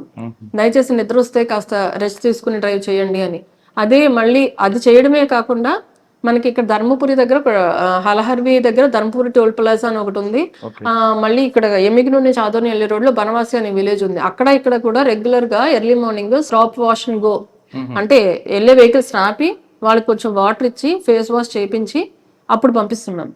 ఇవన్నీ కూడా ఈ నిద్రలో డ్రైవ్ చేస్తూ దానివల్ల జరిగే యాక్సిడెంట్స్ ని కట్టేల్ చేయడానికి చేస్తున్నాం. అవి కాకుండా మైనర్ డ్రైవింగ్ మీద ఎక్కువ ఫోకస్ చేస్తున్నాము. మైనర్ డ్రైవింగ్ చేయకూడదని దాని మీద అవగాహన కార్యక్రమాలు చేస్తూ కూడా దానికి రిలేటెడ్ ఫైన్స్ కూడా ఇంపోజ్ చేస్తున్నాం. ఎందుకంటే మనం ఇవ్వాల్సినంత అవేర్నెస్ ఇచ్చాము. ఇన్స్పెక్ట్ ఆఫ్ దట్ మారకపోతే ఖచ్చితంగా పనిష్మెంట్ వేస్తేనే కొంతైనా మార్పు వస్తుంది. డ్రంక్ అండ్ డ్రైవ్ అండి 10,000 punishment, 10,000 fine. At the same time judge గారు కావాలంటే మనం అంత రిమైండ్ కూడా ఇవ్వచ్చు. సో అవన్నీ కూడా విస్తృతంగా అవగాహన కల్పించాము. December 31 రోజు కేవలం ఈ రోడ్ యాక్సిడెంట్స్ మీద విస్తృతంగా ఒక ర్యాలీస్ చేయించాము మొత్తం సబ్ డివిజన్ మొత్తం. ఎలాంగ్ విత్ ఆ పోస్టర్స్ అన్ని కూడా స్వయంగా నేనే డిజైన్ చేశాను. ఎమోషనల్ అపీల్ ఉండాలి అని చెప్పి ఈ అన్ని ఆ రోజు కంప్లీట్ సబ్ డివిజన్ నేను ఇక్కడ ఎమ్మిగనూరు టౌన్ లో చేశాము. సబ్ డివిజన్ ఎవరికి వాళ్ళు చేశారు. ఆ రోజు నైట్ మాత్రం ఎటువంటి ఇన్సిడెంట్స్ లేకుండా చాలా ప్రశాంతంగా గడిచిందండి ఇన్సిడెంట్ ఫ్రీ. అంటే నేను విన్నది ఏంటంటే ఎవ్రీ ఇయర్ ఈ December 31 నైట్ మాత్రం సైలెన్సర్ లేకుండా బైకులు తిప్పడాలు, డ్రంక్ అండ్ డ్రైవ్ చేసుకుంటూ వీధుల్లో తిరగడాలు, ఎక్కడైనా వీధుల్లో ఎవరైనా ఉంటే వాళ్ళని భయభ్రాంతులకు గురి చేయడాలు, ఇలాంటివన్నీ ఉన్నాయని చెప్పేసి నేను విన్నాను. సో అది లేకుండా మా సిఎస్ ఎలాగైతే తిరుగుతారో నేను కూడా నైట్ 1:30 దాకా నేను మొత్తం రోడ్స్ మీద తిరుగుతూనే ఉన్నాం మొత్తం ఎమ్మిగనూరులో. ఎక్కడ కూడా ఒక సింగిల్ ఇన్సిడెంట్ జరగలేదు. మేడం మీరు ప్రొఫెషనల్ చేసుకొచ్చారు, ఒకసారి పర్సనల్ లైఫ్ వెళ్తా ఉంటారు. సాధారణంగా మగవాళ్ళు యూనిఫామ్ ఆఫీసర్లు అయినా ఇంట్లో భార్య వాళ్ళకి ఉంటారు కానీ మీరు ఇక్కడ డ్యూటీ చేయాలి. ఇంటికి వెళ్ళిన తర్వాత అమ్మగాను అత్త కోడలుగాను భార్యగా ఇంకో డ్యూటీ ఉంటుంది. ఈ రెండు ఎక్కడైనా క్లాష్ అవుతుంటాయా? అవుతుంటదండి. అంటే వర్కింగ్ విమెన్ కి ఫ్యామిలీ సపోర్ట్ లేకపోతే మాత్రం చాలా కష్టం అవుతుంది. కాకపోతే ఇంకా ఫ్యామిలీ సపోర్ట్ ఉండడం వల్ల మా హస్బెండ్ చాలా కోఆపరేటివ్. ఆయన ఆల్మోస్ట్ వర్క్ ఫ్రమ్ హోమ్ చేస్తూ ఉంటారు. సో బాబు నేను వచ్చేలోపు బాబు వచ్చినా ఆయన చూసుకుంటూ ఉంటారు, నేను వెళ్ళిన తర్వాత నేను చూసుకుంటాను. కానీ ఫ్యామిలీ సపోర్ట్ అయితే కంపల్సరీ ఉండాలండి వర్కింగ్ విమెన్ కి. రెండు బ్యాలెన్స్ చేయడం కష్టము. కాకపోతే family is always family top priority ఇవ్వాల్సిందే. కానీ మనకి ఉండే జాబ్ హైలీ ఛాలెంజింగ్. ఆల్మోస్ట్ మన 24 hours టైం కూడా డిమాండ్ చేస్తుంది. ఎందుకంటే ఏ టైంలో ఏది జరుగుతుందో మనకు తెలియదు. ఇమీడియట్ గా రషప్ అవ్వాల్సి ఉంటుంది. ఇప్పుడు నీలకంఠేశ్వర స్వామి జాతరకి మేము అన్ని బందోబస్తు అరేంజ్మెంట్స్ చేసుకుని ఉన్నాక సడన్ గా మర్డర్ అని తెలిస్తే నిన్న జాతరలో లేని ఇక మొత్తం సిఐ గారికి అక్కడ ఉన్న స్టాఫ్ కి ఇన్స్ట్రక్షన్స్ ఇచ్చేసి ఇమీడియట్ గా అక్కడికి వెళ్ళాం. ఎందుకంటే నా ప్రెసెన్స్ అక్కడ చాలా ఇంపార్టెంట్. సో అట్లాగా ఆ రోజంతా ఇటువంటి నేను సంఘటన వచ్చినప్పుడు ఇంట్లో పెళ్ళిళ్ళు మమ్మీ రా ఫంక్షన్ ఉంది పుట్టినరోజు ఉంది అంటారు కదా, అప్పుడు ఏం చెప్తారు? ఏమోనండి, నేను వచ్చిన తర్వాత కొన్ని రాలేదా కొత్త? నేను ఎక్కువ జాబ్కే ఇంకా ప్రయారిటీ ఇచ్చాను. ఎందుకంటే నా ప్రెసెన్స్ కంపల్సరీ అవసరమైనప్పుడు మాత్రం నేను ఫీల్డ్ లోనే ఉన్నాను. అచ్చా. ఇక్కడ కొన్ని ఇంపార్టెంట్ అకేషన్స్ జరిగినప్పుడు కూడా మొన్న సంక్రాంతి మాకు చాలా బాగా చేస్తారు. బట్ ఆ టైంలో నాకు ఇక్కడ ఇంపార్టెంట్ డ్యూటీస్ ఉండడం, కేసెస్ ఉండడంతో మా ఫ్యామిలీ మా పేరెంట్స్ వచ్చినా కూడా నేను ఎక్కువ టైం వాళ్ళతో స్పెండ్ చేయలేకపోయాను. తప్పదండి మాకు ఇంకా. ఓకే. ఇంకా ప్రజెంట్ సైబర్ క్రైమ్ అండి. సైబర్ క్రైమ్ కేసు అయిన తర్వాత మీరు ఇన్వెస్టిగేట్ చేయడం కాకుండా అసలు ముందు ప్రజలను అవగాహన తీసుకురావడానికి ఏపీ పోలీసులు ఎక్కువ ప్రయత్నిస్తున్నారు. అవునండి. మీరేం చేస్తున్నారండి? మేము ప్రజలకు ఏం చెప్తారు మీరు? రెగ్యులర్ గా ఇప్పుడు ఏదైతే అవేర్నెస్ ప్రోగ్రామ్స్ పెడుతున్నామో అన్ని ప్రోగ్రామ్స్ లో కూడా కంపల్సరీ సైబర్ క్రైమ్ అవేర్నెస్ ఖచ్చితంగా ఉన్నాయి కేసులు ఉన్నాయా సైబర్ క్రైమ్? వస్తుంటాయండి. సైబర్ క్రైమ్ అనేది అదే చెప్తున్నా కదా, దానికి ఏ పరిధితో సంబంధం లేదు, లిమిట్స్ లేవు. ఎక్కడి నుంచైనా ఎప్పుడైనా సైబర్ క్రైమ్ బాధితులు అవ్వచ్చు. ఒకప్పుడు దొంగదనం చేయాలంటే మన ఇంటికి వచ్చో మన దగ్గరికి వచ్చో చేయాలి. ఇప్పుడు అట్లా కాదు, మనం అక్కడ ఉంటాం, అక్కడ నైజీరియాలో ఉండొచ్చు, ఎక్కడైనా మన బ్యాంక్ నుంచి డబ్బులు తీసేసుకోవచ్చు. మనం సేఫ్ గా ఉంటుందని డబ్బులు ఇంట్లో పెట్టుకోకుండా బ్యాంక్ లాకర్ లో పెట్టుకుంటాం, బ్యాంక్ అకౌంట్ లో పెట్టుకుంటాం. ఆ అకౌంట్ లో డబ్బులు పోతున్నాయి కదా ఇప్పుడు. అదే సైబర్ క్రైమ్. సైబర్ క్రైమ్ లో ఒకప్పుడు ఏంటంటే కొంచెం అత్యాశ గాని భయం గాని రెండింటి వల్ల పోయేవి డబ్బులు. అంటే మనకి ఫోన్స్ వస్తూ ఉంటాయి, స్టాక్ మార్కెట్ లో ఇన్వెస్ట్ చేయండి, దీంట్లో ఇన్వెస్ట్ చేస్తే తక్కువ టైంలో రెట్టింపు లాభాలు లేదా మూడింతల లాభాలు అని చెప్తే ఓకే, తక్కువ టైంలో మనం ఎక్కువ ధనవంతులం అయిపోతున్నాం కదా అని ఆ ఆశతో దాంట్లో వెళ్తూ ఉంటారు. బట్ ఒకటి మనం గుర్తుపెట్టుకోవాల్సింది ఏంటంటే మనకు జెన్యున్ గా డబ్బులు డబుల్ అవ్వాలంటే లీగల్ ప్రాసెస్ లోనూ జెన్యున్ గానే అవుతాయి తప్ప ఏ షార్ట్ కట్స్ ఉండవు దానికి. అది మనం గుర్తుపెట్టుకోవాలి. అదే ముందు చెప్తున్నాము. తర్వాత ఈ మధ్యన ఒక లింక్ వస్తుందండి.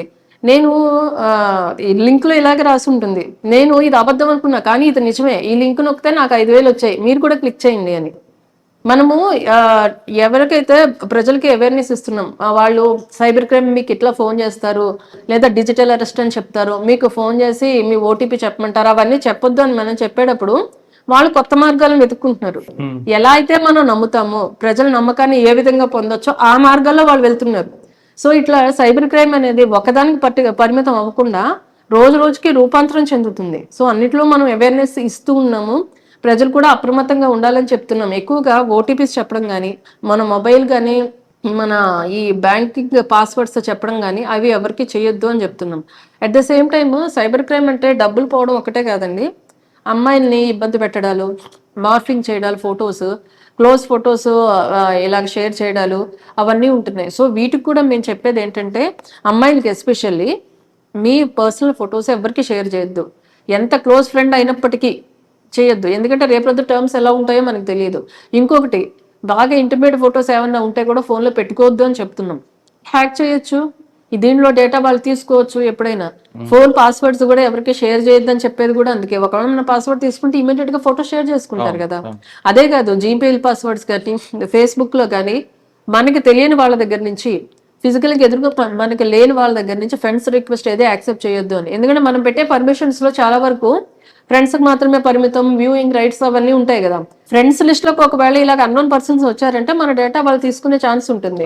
సో మన పాస్వర్డ్ షేర్ చేయడం కానీ, ఇలా ఫ్రెండ్ రిక్వెస్ట్ అన్నోన్ పర్సన్స్ దగ్గర నుంచి యాక్సెప్ట్ చేయడం కానీ ఇట్లాంటివి చేయొద్దు. మీ ఫోటోలు ఎవరికి షేర్ చేయొద్దు అని చెప్తూ ఉన్నాము. మళ్ళీ ఓటీపీలు చెప్పడం కానీ, లేదా స్టాక్ మార్కెట్లో ఇన్వెస్ట్మెంట్ అని కానీ, లేదా ఇప్పుడు న్యూ ఇయర్ కదా మీకు గిఫ్ట్ వచ్చిందని చెప్పి ఫోన్ చేయడాలు, లేదా ఇదిగో ఈ లింక్ క్లిక్ చేస్తే దీంట్లో మీ బ్యాంక్ డీటెయిల్స్ అప్లోడ్ చేసుకోండి అని చెప్పడము. ఇట్లా ఈ మధ్య ఎలా వస్తుందంటే బ్యాంక్ నేమ్ తోటే వస్తున్నాయి, బ్యాంక్ వెబ్సైట్ లాగానే కనిపిస్తుంది, but it is a fake website. మనం క్లియర్ గా చూస్తే దాంట్లో స్పెల్లింగ్ మిస్టేక్స్ ఉండడం కానీ, యూఆర్ఎల్ తేడా ఉండడం కానీ ఉంటుంది. వాట్సాప్ లో వస్తున్నాయండి, బ్యాంక్ వాళ్ళ ఐకాన్ ఏదైతే ఉంటుందో అది డీపీగా పెట్టుకుని పెడుతున్నారు. డీపీగా ఉంటుంది కానీ పేరు మాత్రం స్టేట్ బ్యాంక్ ఆఫ్ ఇండియా అని రాదు, ఒక నెంబర్ వస్తుంది. సో జనాలు ఏం చేస్తున్నారు, ఇక్కడున్న డీపీని చూసి అది క్లిక్ చేసేస్తున్నారు. లేదా ఆర్టీఐ చలాన్స్ అని చెప్పి ఏపీకే ఫైల్స్ వస్తున్నాయి, అది క్లిక్ చేయగానే ఇమీడియట్ గా సైబర్ క్రైమ్ గురవుతున్నారు. సో వీటన్నిటి మీద విస్తృతమైన అవగాహన కార్యక్రమాలు కలెక్ట్ చేస్తున్నాము. మా ఎస్పీ గారి ఆదేశాల మేరకు ఇన్స్పైట్ ఆఫ్ దట్ ఇంకా కొంతమంది బాధితులు అవుతూ ఉన్నారు. కానీ దీంట్లో ఏంటంటే ఎక్కువ చదువుకున్న వాళ్ళే బాధితులు అవుతారండి, ఎక్కువగా వాళ్ళే బాధితులు అవుతున్నారు సైబర్ క్రైమ్ కి. సో వాళ్ళకి కూడా మనం ఇంకా అవేర్నెస్ క్రియేట్ చేస్తున్నాము. వాళ్ళు ఏంటంటే స్టార్టింగ్ లో వాళ్ళు రియలైజ్ అవ్వట్లేదు. ఒక కొంత పీరియడ్ ఆఫ్ టైం ట్రావెల్ చేసిన తర్వాత వాళ్ళు రియలైజ్ అవుతున్నారు దట్ వాళ్ళు కూడా విక్టిమ్స్ అయిపోయారు అని. పెద్ద పెద్ద డాక్టర్స్ ఉంటున్నారు దీంట్లో, సాఫ్ట్వేర్ ప్రొఫెషనల్స్ ఉంటున్నారు. వాళ్ళు కూడా చిన్న చిన్న అమౌంట్లు కాదు, ఆల్మోస్ట్ క్రోర్స్ లో లాస్ అవుతున్నారు. చేస్తూ ఉన్నాము, బట్ వాళ్ళలో కూడా ఇంకా అవేర్నెస్ వచ్చి వాళ్ళగా ముందు అలర్ట్ అవ్వాలి. ఫైనల్ గా చెప్పండి మేడం, డిపార్ట్మెంట్ లోకి వచ్చే అమ్మాయిలకు మీరు ఇచ్చే మెసేజ్ ఏంటి? డిపార్ట్మెంట్ లోకి ఏదో మనకి అది చేయలేము అని అనుకోవద్దండి. ఏదైనా కూడా మన యాటిట్యూడ్ని బట్టే ఉంటుంది. ఛాలెంజెస్ డెఫినెట్ గా ఉంటాయి, ఎందుకంటే ఫిజికల్ గా కూడా హార్డ్ గా ఉంటుంది, మెంటల్ గా కూడా మనం స్ట్రాంగ్ గా ఉండాల్సిందే. నేను చాలా సెన్సిటివ్ ఎట్ హార్ట్, బోత్ నేను ఫిజికల్ గా సెన్సిటివ్, మెంటల్ గా సెన్సిటివ్ అని నేను అనుకునేదాన్ని. బట్ సిచ్యువేషన్ అలా నన్ను తయారు చేసిందో, లేదా నాలో ఉన్న పొటెన్షియల్ నేను తర్వాత రియలైజ్ అయ్యాను. But I'm able to with stand. మన సిచ్యువేషన్ కి అడాప్ట్ అయితే, but at the same time మనం ఎక్కడ కూడా రాంగ్ రూట్ లో వెళ్లాల్సిన అవసరం లేదు. మన మీద మనకు నమ్మకం ఉండాలి, నాలెడ్జ్ ఉండాలండి. At the same time training period లో కానీ ఏదైనా మన లా మీద ఏదైతే అవగాహన ఉందో అది రావాలి ఫస్ట్. అది వస్తేనే మనం ఎక్కడైనా సర్వైవ్ కాగలం. నాలెడ్జ్ ఇస్ పవర్, అంతే. నాలెడ్జ్ ఉండాలి, మన మీద మన కాన్ఫిడెన్స్ ఉండాలి, ధైర్యంగా ముందడుగు వేయాలి. ఏది ఇంపాసిబుల్ అయితే కాదు. పోలీస్ డిపార్ట్మెంట్ అమ్మాయిలకి ది బెస్ట్ ప్లాట్ఫామ్ అంటున్నారు భార్గవ్ గారు. ఇక్కడికి వచ్చిన తర్వాత ఇది ఛాలెంజ్ జాబ్ కాబట్టి ఎస్కేప్ అవ్వడానికి అవకాశం లేకుండా ఒక నాలెడ్జ్ని కానీ మనం ఇంప్రూవ్ చేసుకుంటే ఖచ్చితంగా ఇది మంచి ఆపర్చునిటీ. ఇందులో పనిచేస్తే పబ్లిక్ నుండి మంచి పేరు వస్తుంది, మనకే కాదు మన కుటుంబాలకు కూడా ఈ పేరు వెళ్తుంది అంటూ భార్గవ్ గారు చెప్తున్నారు. ఆవిడ దగ్గర మనం నేర్చుకోవాల్సింది ప్రతి మహిళ కూడా, నేను పిల్లల కన్నాను, నాకు బాడీ సహకరించదు, ఇంకా నా జీవితం వంటగదికి పరిమితం అనే భావించే మహిళలందరూ కూడా ఈవిడ ఇంటర్వ్యూ ఖచ్చితంగా చూడండి. 2 పిల్లల కన్న తర్వాత కూడా ఆవిడ పోలీస్ ట్రైనింగ్ తీసుకొని ది బెస్ట్ పోలీస్ ఆఫీసర్ అయ్యారంటే ఆవిడకున్న కాన్ఫిడెన్స్ లెవెల్స్ ఎంత లెవెల్ ఉన్నాయనేది మీరు అర్థం చేసుకోవాలి. ప్రతి మహిళకు కూడా ఫిజికల్ కన్నా మెంటల్ స్ట్రెంగ్త్ ఎక్కువ స్ట్రెంగ్త్ ఉంటుంది. భార్గవ్ గారికి మాత్రం మెంటల్ స్ట్రెంగ్త్తో పాటు ఫిజికల్ స్ట్రెంగ్త్ కూడా పెరిగింది. దానికి కారణం అనంతపూర్లో ఒక పోలీస్ అకాడమీ యొక్క ఆఫీసర్ ట్రైనింగ్ అంటున్నారు భార్గవ్ గారు. ఖచ్చితంగా మీరందరూ కూడా అసలు మహిళలకే మెంటల్ టెన్షన్ అనుకుంటాక మెంటల్ టెన్షన్ కాదు, మెంటల్గా స్ట్రాంగ్ ఉంటారు మీరు. మీ మెంటల్ స్ట్రాంగ్ ముందు ఫిజికల్ స్ట్రాంగ్ అనేది జీరో. కాబట్టి మీరు అందరూ డిపార్ట్మెంట్ రండి, పోలీస్ డిపార్ట్మెంట్కి వచ్చి. ఇప్పుడు మగవారికి కాదు, పోలీస్ డిపార్ట్మెంట్లో మహిళలకు కూడా సమాన హక్కులు ఉన్నాయి కాబట్టి తప్పకుండా మీరు రండి అంటూ భార్గవ్ గారు చెప్తున్నారు. ఇది వారం భార్గవ్ గారితో ఎక్సలెంట్ ఇంటర్వ్యూ. వచ్చే వారం మరో గెస్ట్తో మళ్ళీ కలుద్దాం. అంతవరకు నమస్తే. Thank you madam. Thank you.